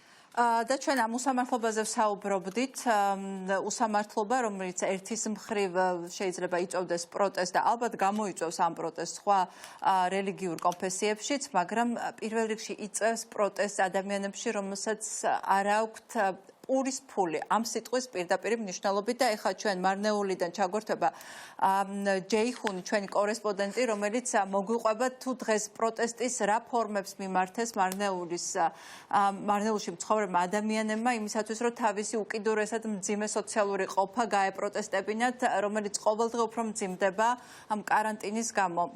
ჯეიხუნ, მოგესალმები, ძალიან დიდი მადლობა, რომ ხარ ჩვენთან. მოგესალმები, ქალბატონო ეკა. დიახ, თქვენ სწორედ აღნიშნეთ ეს მარნეულში უცნაურ პროტესტს მიმართეს მოქალაქეებმა. ეს დღის განმავლობაში ჩემთვის ცნობილი იყო, რომ მოქალაქეების ნაწილი კი არა, მთლიანად მარნეულის ქალაქის მოსახლეობა საღამოს, ანუ როდესაც კომენდანტის საათი იწყება, გეგმავდნენ პროტესტის ან აქციას. აქციის უცნაური სახე მისცეს ამ აქციას, რომელიც როცა 9 საათი გახდა მარნეულში ყველა სადაც ვისაც ჰქონდა ავტომობილი, მანქანიდან უკვე ასიგნალებდნენ. და ამ სიგნალის ფორმით, ანუ აპროტესტებდნენ ერთგვარ იმას, რომ ადგილობრივი მთავრობა და ზოგადად ცენტრალური მთავრობა გადაკეტა მთლიანად მარნეული და შესაბამისად, რომელსაც მარნეულში ის ოჯახები, რომლებიც დღიურად მუშაობდნენ და მაგათი შემოსავალი დღიურ შემოსავალზე იყო დამოკიდებული, ფაქტიურად დაკარგეს და ეს ოჯახები განწირებულები იყვნენ და ამას პირდაპირ ჩემთან საუბარში აღნიშნავდნენ. როცა მე ადგილზე მივედი, როცა ასიგნალებდნენ, მოქალაქეებს ვეკითხებოდი, ანუ ზუსტად რატომ ასეთ აქციას მიმართეთ ეს რას ნიშნავს? ისინი ამბობდნენ, რომ მათი მთავარი პროტესტის მიზეზი ის არის, რომ მარნეული გაიხსნას, ანუ ძირითადად მთავარი ის სამუშაო ადგილები გაიხსნას და გაიხსნას მარნეულის გასასვლელი, სადაც ეს მოსახლეობა თავისი ხელით მოვლილი პროდუქტს გაიტანს. რადგან ისინი დღეს ყვებიან, რომ გარკვეული პროდუქტების გატანა შეიძლება, ეგეც ძალიან მცირე ოდენობით. მაგრამ რაც მთავარია, ადგილები არის დაკეტილი და შესაბამისად, როცა ობიექტებია დაკეტილი, მოდიან ობიექტების მეპატრონები შემოსავლის ხარჯებს ითხოვენ. როდესაც ესენი საერთოდ ამათ ბრუნვა არ აქვს რამდენიმე დღის განმავლობაში, უკვე ერთი თვე ხდება. უკვე დღეს ფარფლები 23 დღე არის, რაც მარნეული კარანტინის. რამდენად დამძიმდა მათი სოციალური ყოფა, ჯეიხუნ, რას გიყვებიან, ანუ რამდენად უჭირთ უკვე საკვები გამოელიათ თუ რა კონდიციაში არიან? დიახ, ჩვენ თუ ავიღებთ საზოგადოების საშუალო ფენას, აქ და ძალიან დაბალ ფენას, ისინი მართლა ძალიან გაჭირვებაში არიან. დღეს ჩვენ ვიცით, რომ ადგილობრივი და ცენტრალური ხელისუფლების დახმარებით გარკვეულ ოჯახებს დახმარებას აწვდიან. თუმცა ეს დახმარება ძალიან იმდენად მწირია, რომ შეიძლება 3-4 დღე შეეყოთ, არც ეყოფათ 3-4 დღე. ხო, ჩვენ ვიცით ხოლმე მაკარონის ზეთი და რაღაც ქვის არიგებენ, ეს სულ 3-4 დღის მარაგია. თუმცა ეს მოსახლეობა იმას ყვება, რომ ამით ისინი ვერაფერს ვერ მიაღწევენ, ამით ვერ გადაირჩენენ თავიანთ თავს. და იძულებული გახდნენ ზუსტად ასეთ ფორმას მიემართათ, სიგნალებით გაეპროტესტებინათ.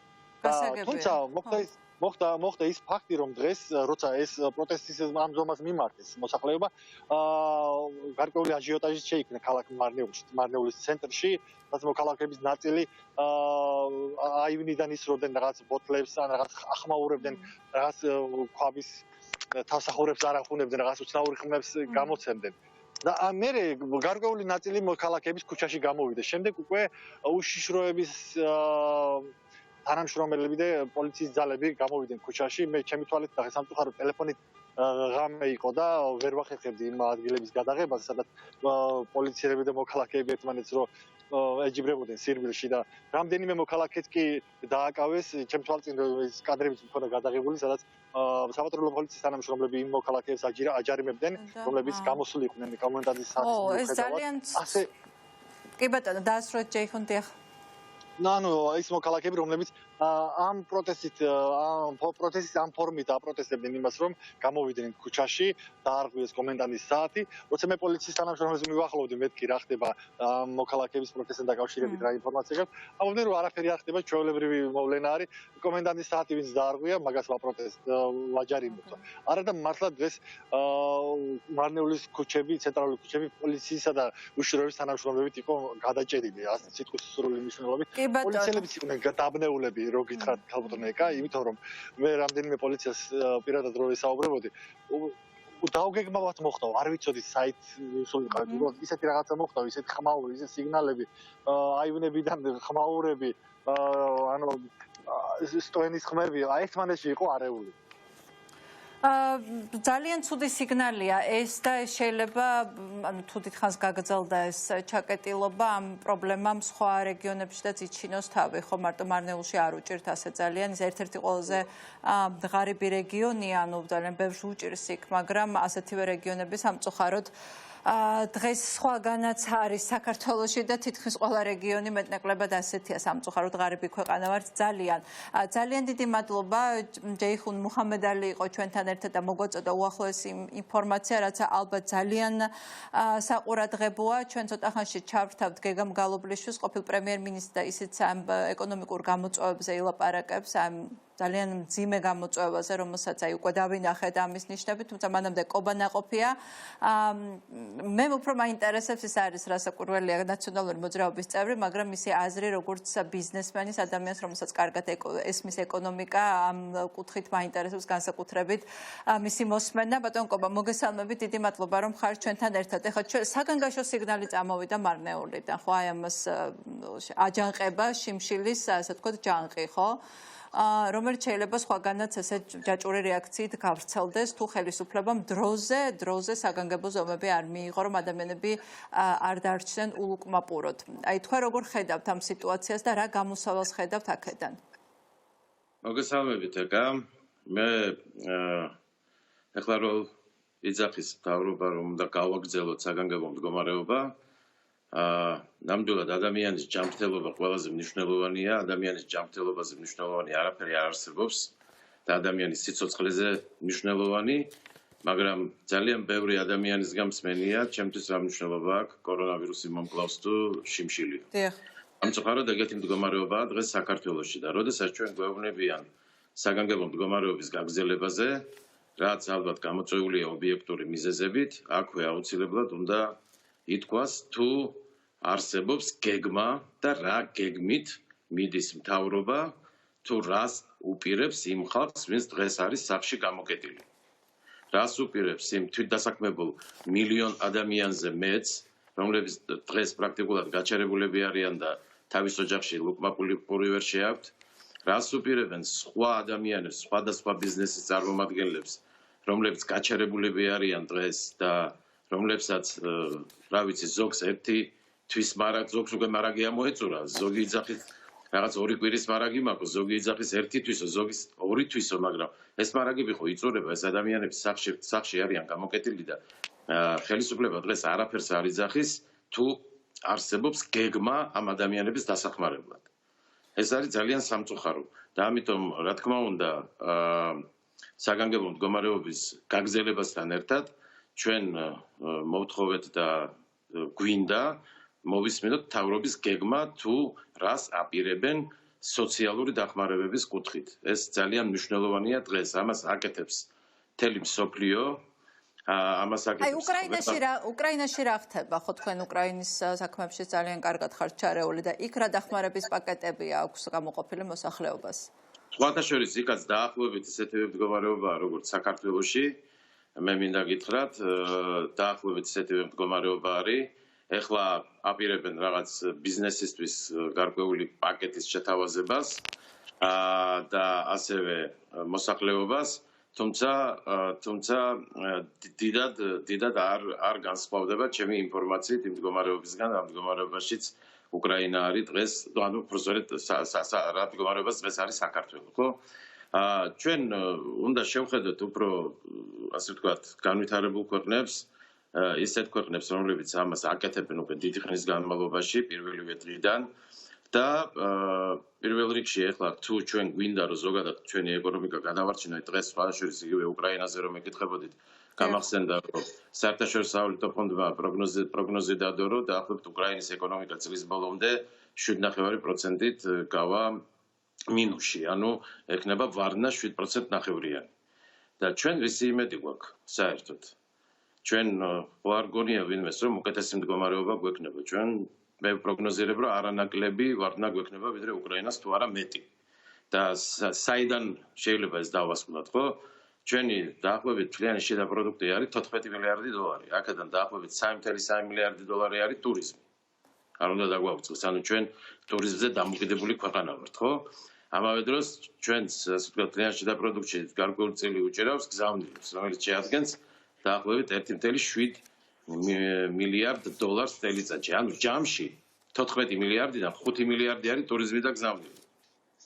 და კარგად უნდა გვესმოდეს, რომ ტურიზმი პრაქტიკულად წელს ჩვენთვის ტურიზმით მიღებული შემოსავლის მიღწევა პრაქტიკულად შეუძლებელი იქნება, ისევე როგორც გზავნილების ოდენობა ქვეყანაში სერიოზულად შემცირდება. სერიოზულად კი არა, მე ველოდები, რომ დრამატული კლება იქნება, იმიტომ რომ ყველა ქვეყანა შეეხო ეს არ ყოფილა ხო მარტო თქვა და საბერძნეთი. ჩვენ გვახსოვს რომ როცა იყო საბერძნეთში ფინანსური კრიზისი, ეს როგორ აისახა, ან როცა იყო რუსეთში ფინანსური კრიზისი, ეს როგორ აისახა, ანუ ცალკე ქვეყნებში არსებული კრიზისები როგორ ისახებოდა ბულად გზავნილებზე შესაბამისად ლარის კურსზე და ეხლა რომ წარმოვიდგენთ, რომ ყველა ქვეყანა, სადაც ქართველი ემიგრანტები იყვნენ და იქიდან აგზავნდნენ ფულს, არის ამით დაზარალებული და ძალიან მძიმე დაზარალებული კორონავირუსისგან, მაშინ უпростоრად ძიმე წარმოსადგენია სურათი, კარგად, მაგრამ ესეთ მძიმე სურათი გვექნება ძალიან. რა შეიძლება ამ დროს რო გაკეთდეს? ანუ არაფერი დამაიმედებელი ჯერჯერობით არ გვაქვს, ხო?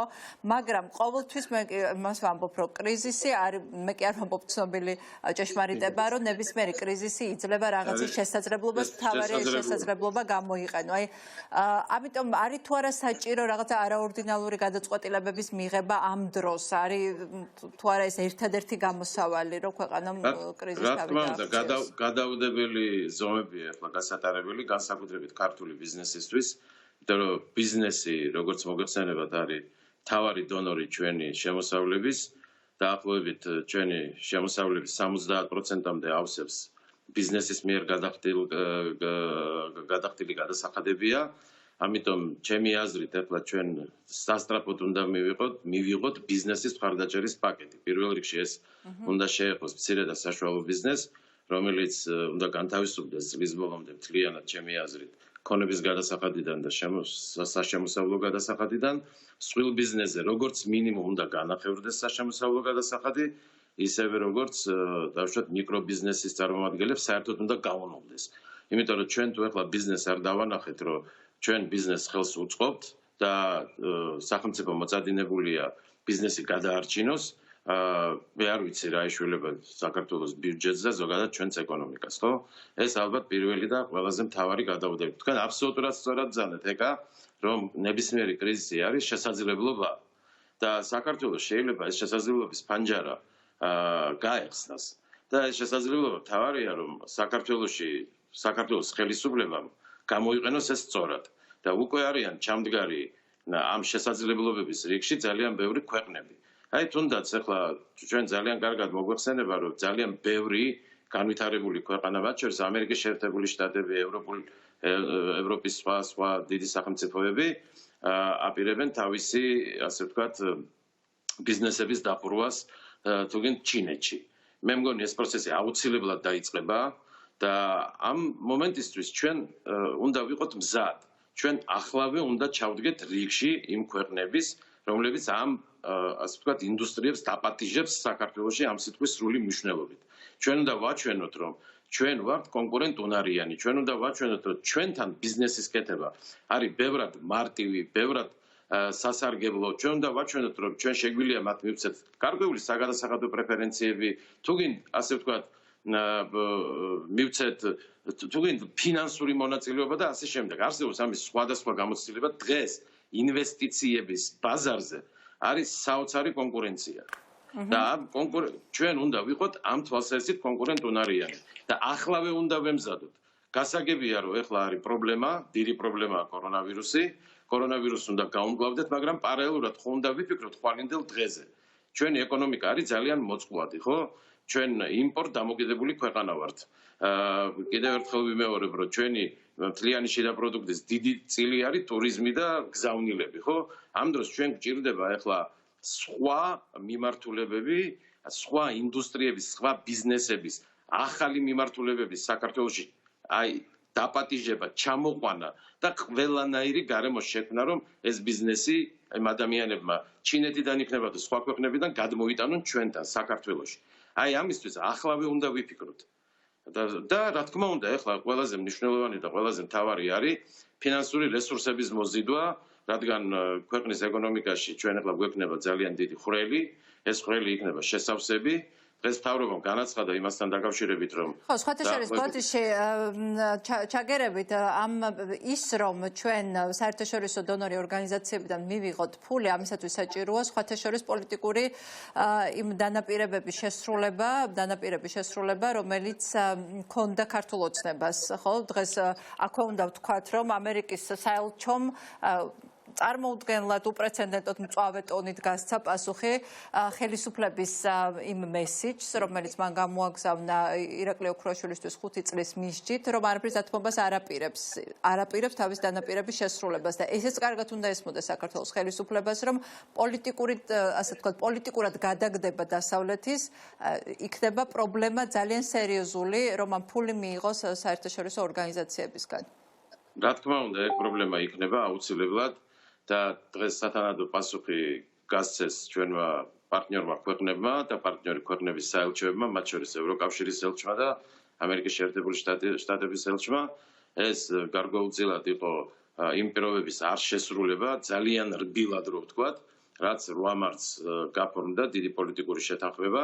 ამ პოლიტიკური შეთანხმების არაფერად გადახვევა იყო, არამედ ჩვეულებრივად გაუქმება განახორციელა დღეს ქართულმა სასამართლომ, რა თქმა უნდა, პოლიტიკურად მოტივირებულმა, რომელსაც არანაირი კავშირი არ აქვს სამართლიანობასთან, რა თქმა უნდა, ანგაჟირებულმა პოლიტიკურად და რა თქმა უნდა, ეს დაუჯდება სამწუხაროდ, არა მხოლოდ ქართული ოცნების ხელისუფლებას, რომელიც როგორ დაამთავრებს ამ არჩევნებს, წინასწარვე არის ცნობილი უკვე, არამედ დაუჯდება სამწუხაროდ ქვეყანას.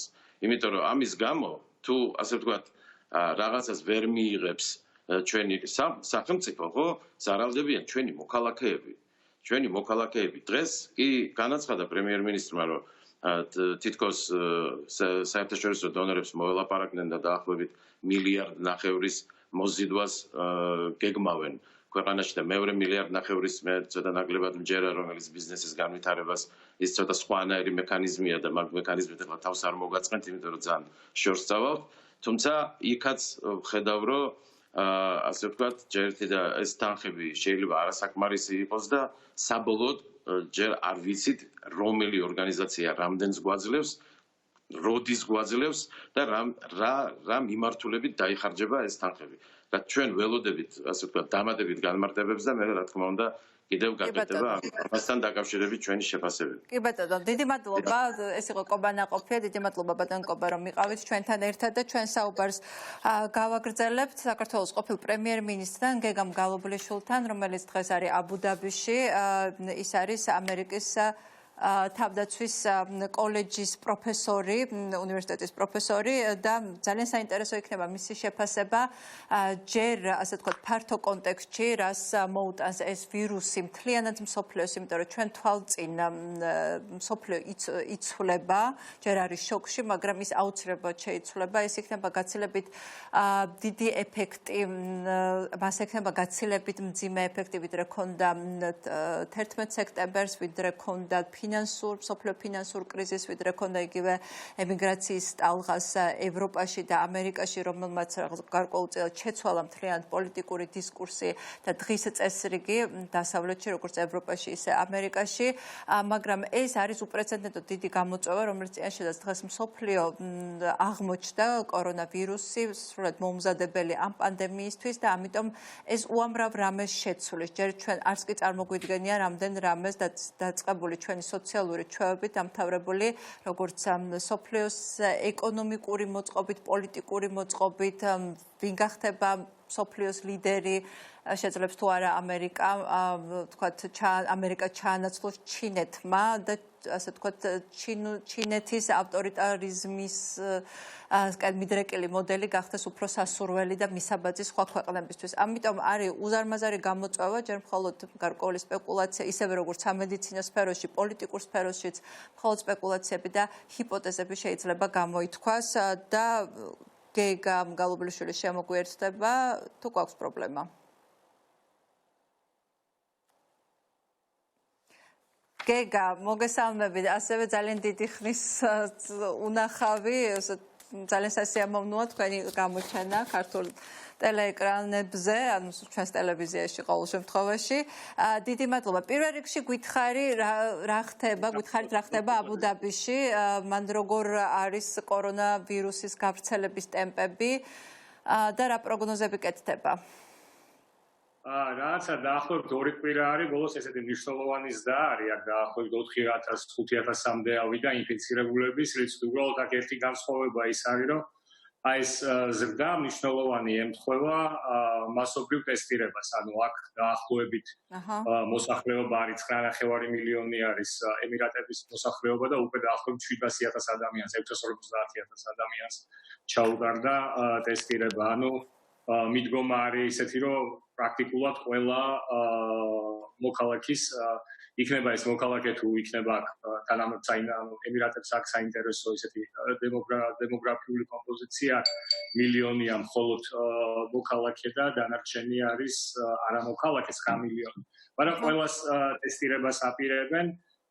მეც გავიკეთე რამდენიმე დღის წინ და ესეც საინტერესო ის არის, ანუ სიმპტომები გქონდათ, ამიტომ გაიკეთეთ თუ უბრალოდ გაიკეთეთ? არა, ყველას პრაქტიკულად ყველას უკეთებენ. მაგრამ თუ სიმპტომები არ აქვს, აზრი არ აქვს და რატო ხარჯავენ? არა, აზრი აქვს შემდეგი, რომ არის ძალიან ბევრი ასიმპტომატური ადამიანი და დაუშვათ უნივერსიტეტიდან დიდი ნაწილი წავიდა, რაღაც ესეთი დრო გამოგვიყვეს და წავედი ტესტირებისთვის და ტესტის მერე ანუ ხდება დადგენა ადამიანს აქვს თუ არა, ანუ ასიმპტომატური შეიძლება იყოს და ეს ძალიან მნიშვნელოვანია. ამ კუთხით რა, იმიტომ რომ ძალიან ბევრი არის ერთ-ერთი მაჩვენებელი ამ ვირუსის არის ის, რომ ძალიან ბევრი ადამიანი არის ასიმპტომატური, თვითონ ვერ ხდება აქვს თუ არა დაუშვათ ეს ავანტყოფობა და ანუ აი აქედან გამომდინარე ხდება ხოლმე ტესტირებები. თან ტესტირების შემდგომ ტესტირება კეთდება მოწყობილი არის სპეციალური test drive-ებს ეძახიან.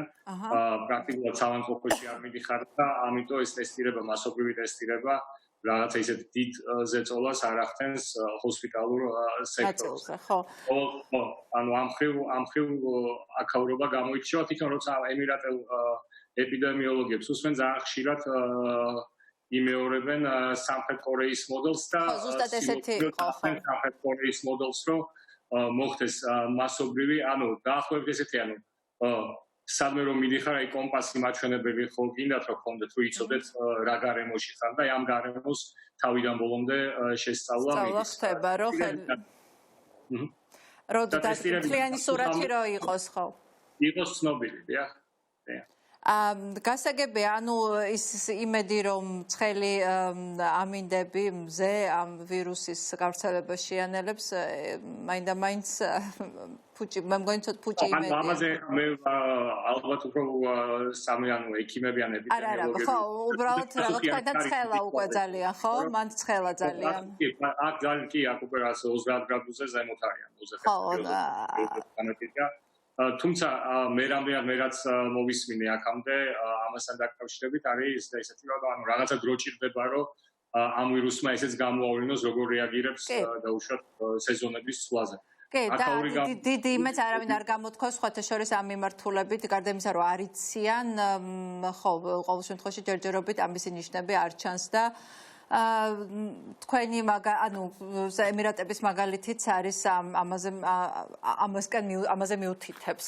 მოდით ახლა გადავიდეთ პოლიტიკაზე. მე თქვი რომ აი ასეთი გაურკვევლობა არასოდეს არ ყოფილა, ხო? არა თუ ჩვენი თაობა, ძალიან ბევრი თაობა ვერ მოესწრო იმას, აი ასეთ სიტუაციას და ფაქტობრივად ფეხს დგამ წინ, მაგრამ არ იცი სად დადგამ, რაღაც ბნელ ოთახში ხელის ცეცებასავით გამოდის. დღეს მთელი მსოფლიო არის ამ მდგომარეობაში. ვიცი რომ ძალიან ძნელია პროგნოზების გაკეთება, მაგრამ მაინც რა ტენდენციებს ხედავთ? ანუ პირველი ეკა გეთანხმები მთლიანად რომ ანუ პრაქტიკულად ამ მასშტაბის კრიზისი ეხლა რასაც აქვს ადგილი თანამედროვე სამყაროს ალბათ არ ახსოვს ანუ ჩვენ თაობას ყოველ შემთხვევაში ჩვენზე უფროს თაობასაც ანუ ძალიან ბევრი ამას მის ეფექტებს ადარებს მეორე მსოფლიო შედეგებსაც შეიძლება ცოტა გაზვიადებული იყოს ანუ მერკელს და სხვებს აქვს ეს შედარება გაკეთებული თუმცა ერთი რამ ფაქტია რომ კრიზისი რომელიც შეეხო პრაქტიკულად უფლებრივ ყველა ქვეყანას 200-ზე მეტ ქვეყანას კრიზისმა რომელმაც პრაქტიკულად შეაჩერა მთლიანად მთელი სამყარო და ანუ ამ მასშტაბის კრიზისის მოწმეები არა ვართ ერთი რაც არის მნიშვნელოვანი აქ არის ის რომ ეს ანუ ამ ტიპის კრიზისები იწვევს ძალიან მნიშვნელოვან საფრთხეების აღქმის გადაფასებას საზოგადოებაში. ანუ ეს ჩვენ თუ მაინც შეჩვეული ვიყავით უფრო ესეთ ხელშესახებ საფრთხეებზე, ანუ ხელშესახებ საფრთხეებთან გამკლავებაზე, ანუ ვიცოდით რასთან ქონდა საქმე, ანუ ეს რაღაცა უხილავი ვირუსი, რომელიც ძალიან ჩქარა ვრცელდება და რაც მთავარი არის და რაც საინტერესო არის ეხლა ყოველ შემთხვევაში პირველ ეტაპზე უფრო დიდ დარტყმას აყენებს ყველაზე უფრო მდიდარ, ყველაზე უფრო განვითარებულ ქვეყნებს, აი ამერიკა ამის საუკეთესო მაგალითია, ხო? თქვათ უმუშევრობის დონე იყო რეკორდულად დაბალი. ამერიკაში იყო ეკონომიკის ბუმი.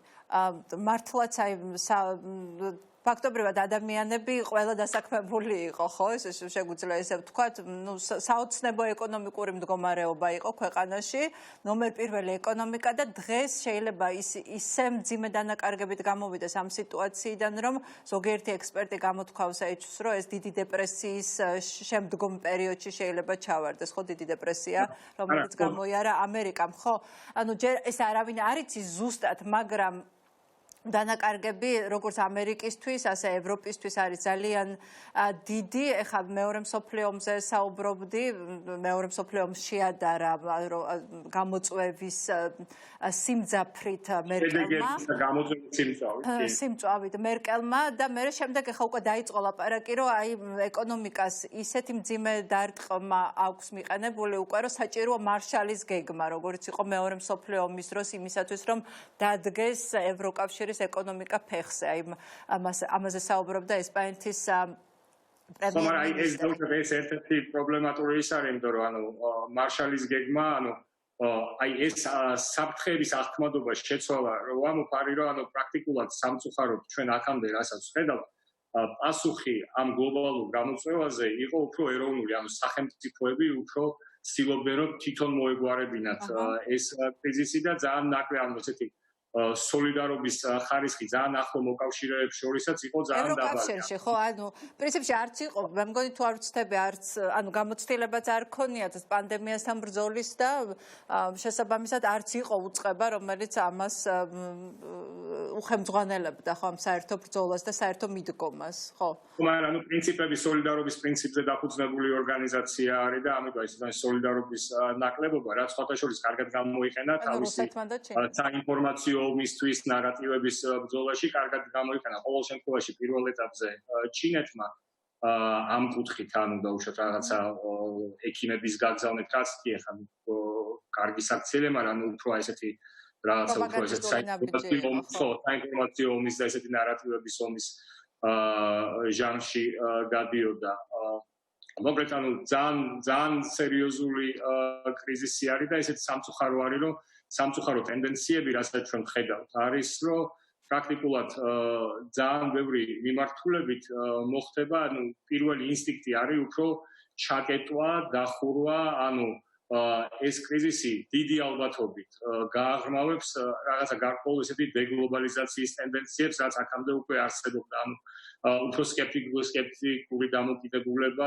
თავისუფალი ვაჭრობის. მაგრამ გეგა, აი გლობალიზაცია რო ხა კარგია და ასე ვთქვათ, სარგებელი მაქვს ყოველთვის ეს გასაგებია და საკამათოც არ არის, მაგრამ გლობალიზაციის ამ ფორმამ, როცა ყველა იყო მიბმული ჩინეთზე და აღმოჩნდა, რომ ყველაზე დიდი ეკონომიკები, ხო, ვერ აწარმოებდნენ საჭირო რაოდენობის ყველაფერს რომ თავი დავადე ნიღაბს რომ თავი დაიცვან ექიმებმა აი ამ თელე სიმახინჯე ანუ რაც იყო ამ გლობალიზაციის ფორმა თუ რა ვიცი რა დავარქვათ ხო ყოველ ჩინეთზე დამოკიდებულება ამან ძალიან კარგად აჩვენა ამისი საფრთხეები რაზეც ვლაპარაკობთ ხო მთავარი საფრთხე და გამოწვევა ყველა ქვეყნისთვის ჩინეთთან დაკავშირებით მივალე ძალიან მნიშვნელოვანი თემა არის, მაგრამ პრაქტიკულად კი გლობალიზაციამ მნიშვნელოვნად გაზარდა კეთილდღეობა ყველგან, ანუ გაზარდა ადამიანების კეთილდღეობა, გაზარდა ეკონომიკები, გამოიწვა მნიშვნელოვანი ეკონომიკური და გაზარდა ჩვენი სიცოცხლის ანუ პერიოდი სიკვდილიანობა, ანუ ძალიან ბუნებრივია ეს ყველაფერი, თუმცა თუ დააკვირდები ბოლო წლების ტენდენციებს ძალიან ხშირად დავინახავთ რომ არჩევნებს იგებდნენ ანტიგლობალისტი ლიდერები. ანუ ეს ანტიგლობალური რიტორიკა ძალიან მომგებიანი იყო ბევრი თვალსაზრისით და ეხლა სამწუხაროდ ტენდენციები ჩნდება იმ კუთხით რომ ეს დეგლობალიზაციის ტენდენციები კიდევ უფრო გაღრმავდება, ანუ უფრო ესეთი ჩაკეტვის, უფრო თავისუფალი ვაჭრობის საწინააღმდეგო ხო, ანუ ეკონომიკური ნაციონალიზმის გაღვივება, რაც ნიშნავს იმას, რომ ანუ უფრო მეტი ესეთი პროტექციონისტული ზომების გატარება, ძალიან ისეთი მკაცრი ზომები მიგრანტების მიმართ, მკაცრი ზომები ესეთი მოქალაქეების გადაადგილების მიმართ. მაგრამ ანუ აქ მიუხედავად აი ესეთი ევროსკეპტიციზმი თვითონ ანუ ევროკავშირის მიმართ სკეპტიციზმი ევროპაში, იმიტომ რომ ლაპარაკობდი ხო, ანუ უკვე დაწყებულ ტენდენციაზე ანტიგლობალიზმის ანტიგლობალისტურ მოძრაობაზე. ასეთივე იყო ევროსკეპტიციზმი ხო, რომელიც ყველაზე დიდი გამოხატულება ბრექსიტია და რომელიც დასრულდა პრინციპში ამ პანდემიამდე და მაგრამ ყველა ქვეყანაში არის ძალები პოლიტიკური, რომლებიც ამას აღვივებად. აი ეხლა როგორ ფიქრობ, ამასაც გააძლიერებს, ხო?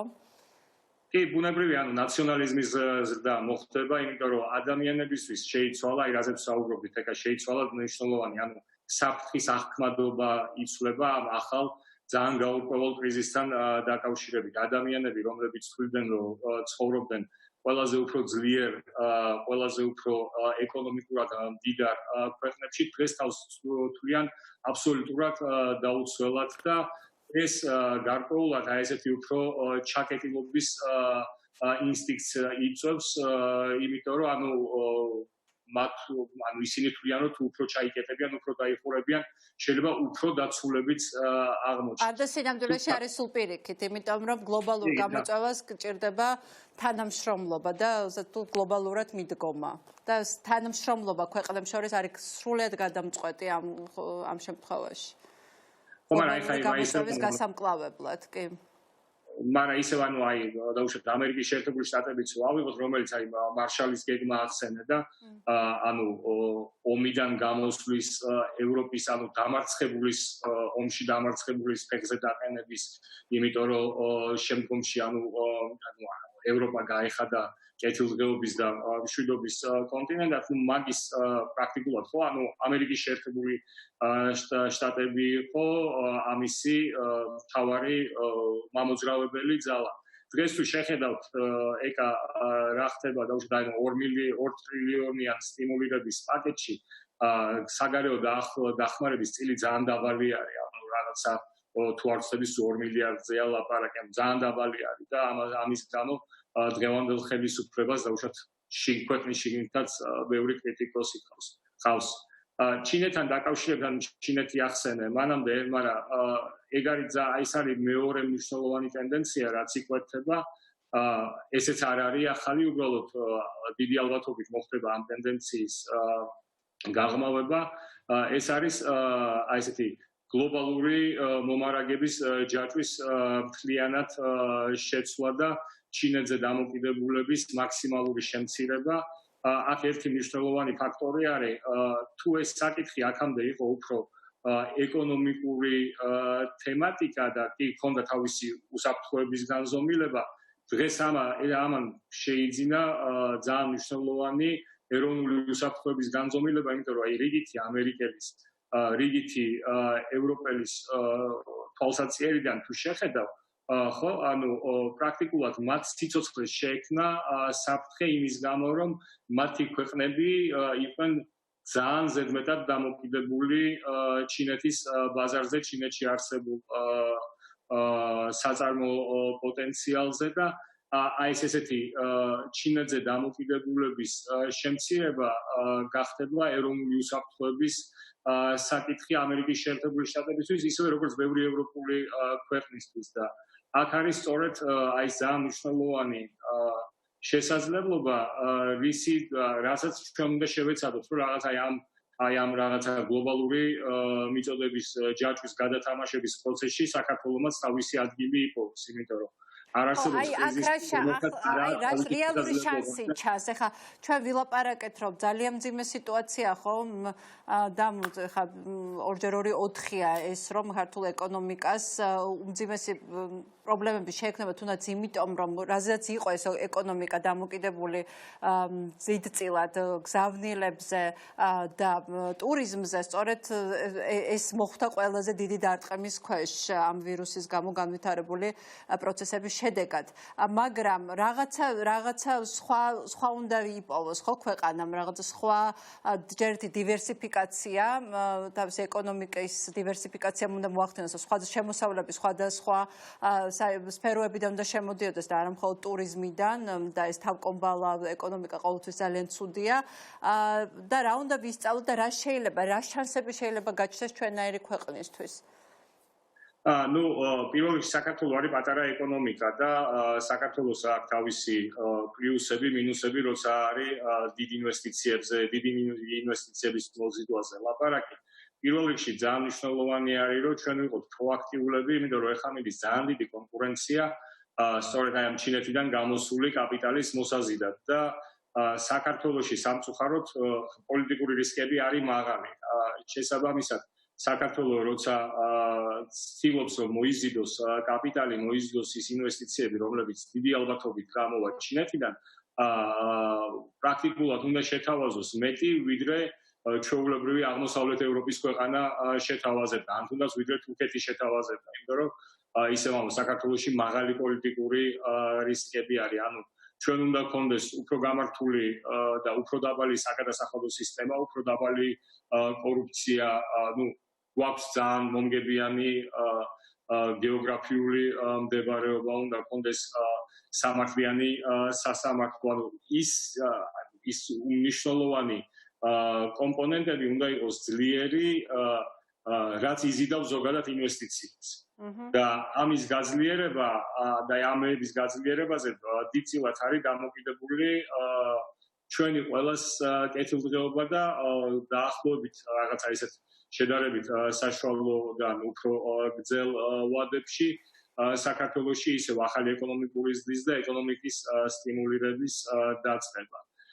რაც შეეხება მოკრევადაში პირველ რიგში რაც ძალიან მნიშვნელოვანი არის, რომ უნდა ხელისუფლება ძალიან ღიად უნდა ესაუბრებოდეს საზოგადოებას, მოქალაქეებს იმაზე თუ რას აპირებს, როგორ აპირებს ამ კრიზისის დაძლევას.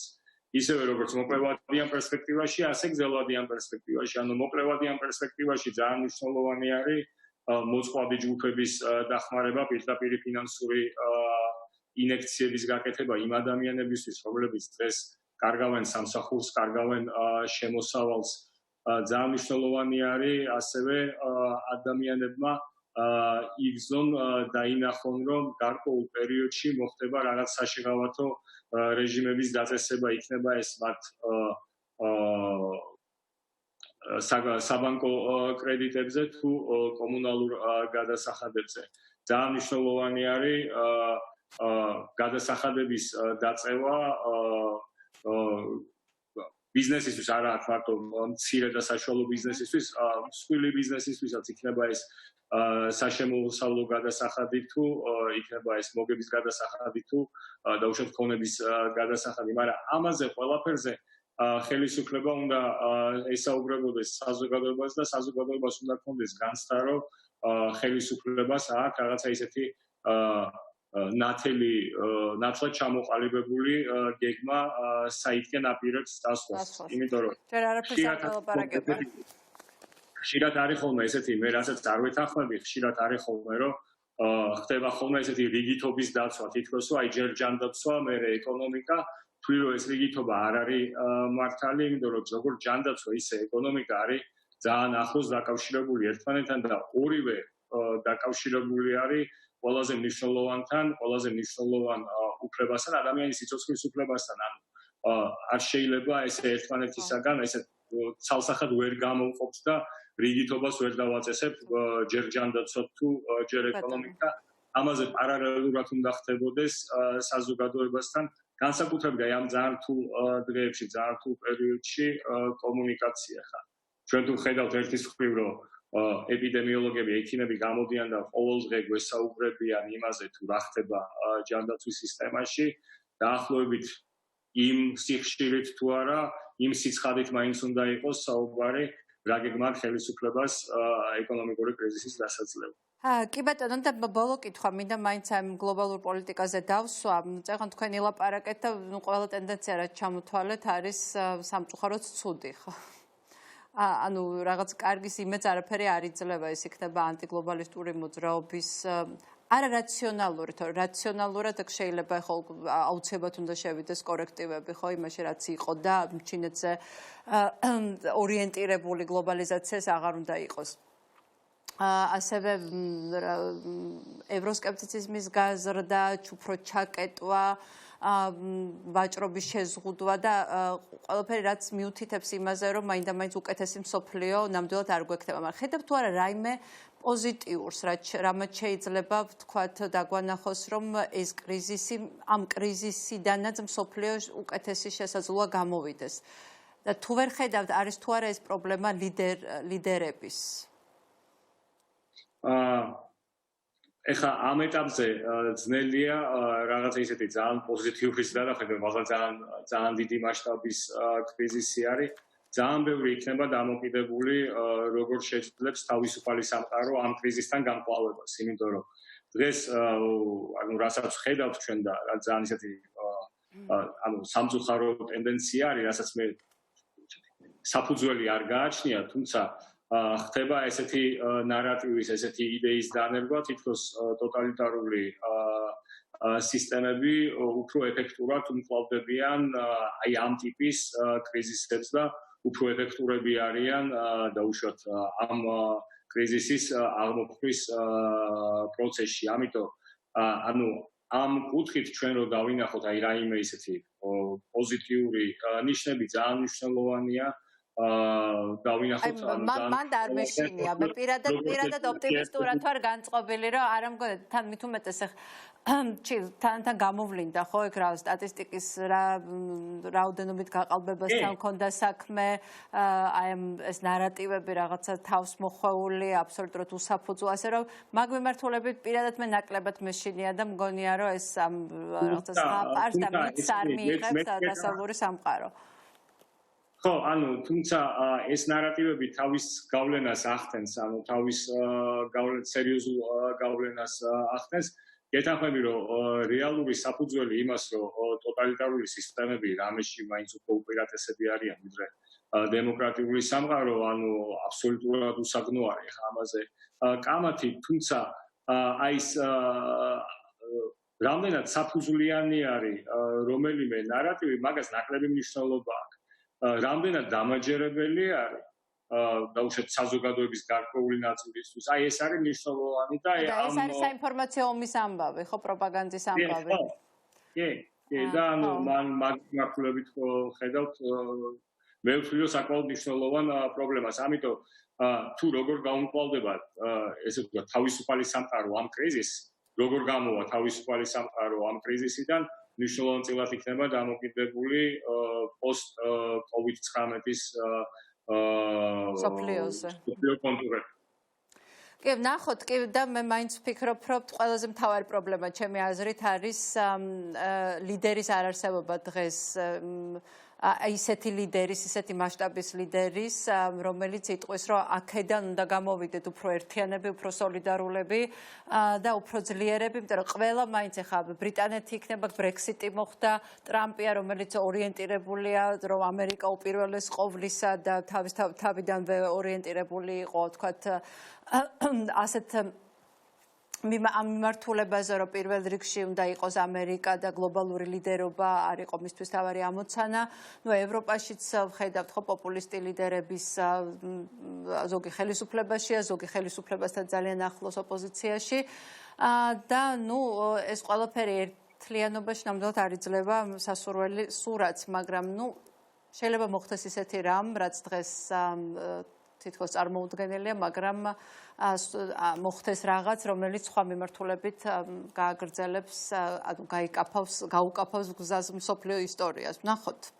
ადამიანები ქმნიან ისტორიას, ახლა ადამიანები ქმნიან ისტორიას და ლიდერების როლი განსაკუთრებით ესეთ კრიზისებში ძალიან მნიშვნელოვანია და აქ აბსოლუტურად გეთანხმები ეკა იმაში, რომ ძალიან სამწუხაროა, რომ დაუშვათ ისევე როგორც შეერთებულ შტატებში, ისე ბევრ დაუშვათ ბრიტანეთი ახდენს, მაინც ესეთი ანტიგლობალისტი ლიდერები არიან დღეს ხელისუფლებაში, რომლებსაც ამ გლობალური პასუხების წმენა, შინაგანი რწმენა ნაკლებად აქვს და ეს აისახება მათ ყოველდღიურ მოქმედებაში, ამიტომ ეს ერთ-ერთი მნიშვნელოვანი პრობლემაა ამ კრიზისთან განკლავების საქმეში. კი ბატონო.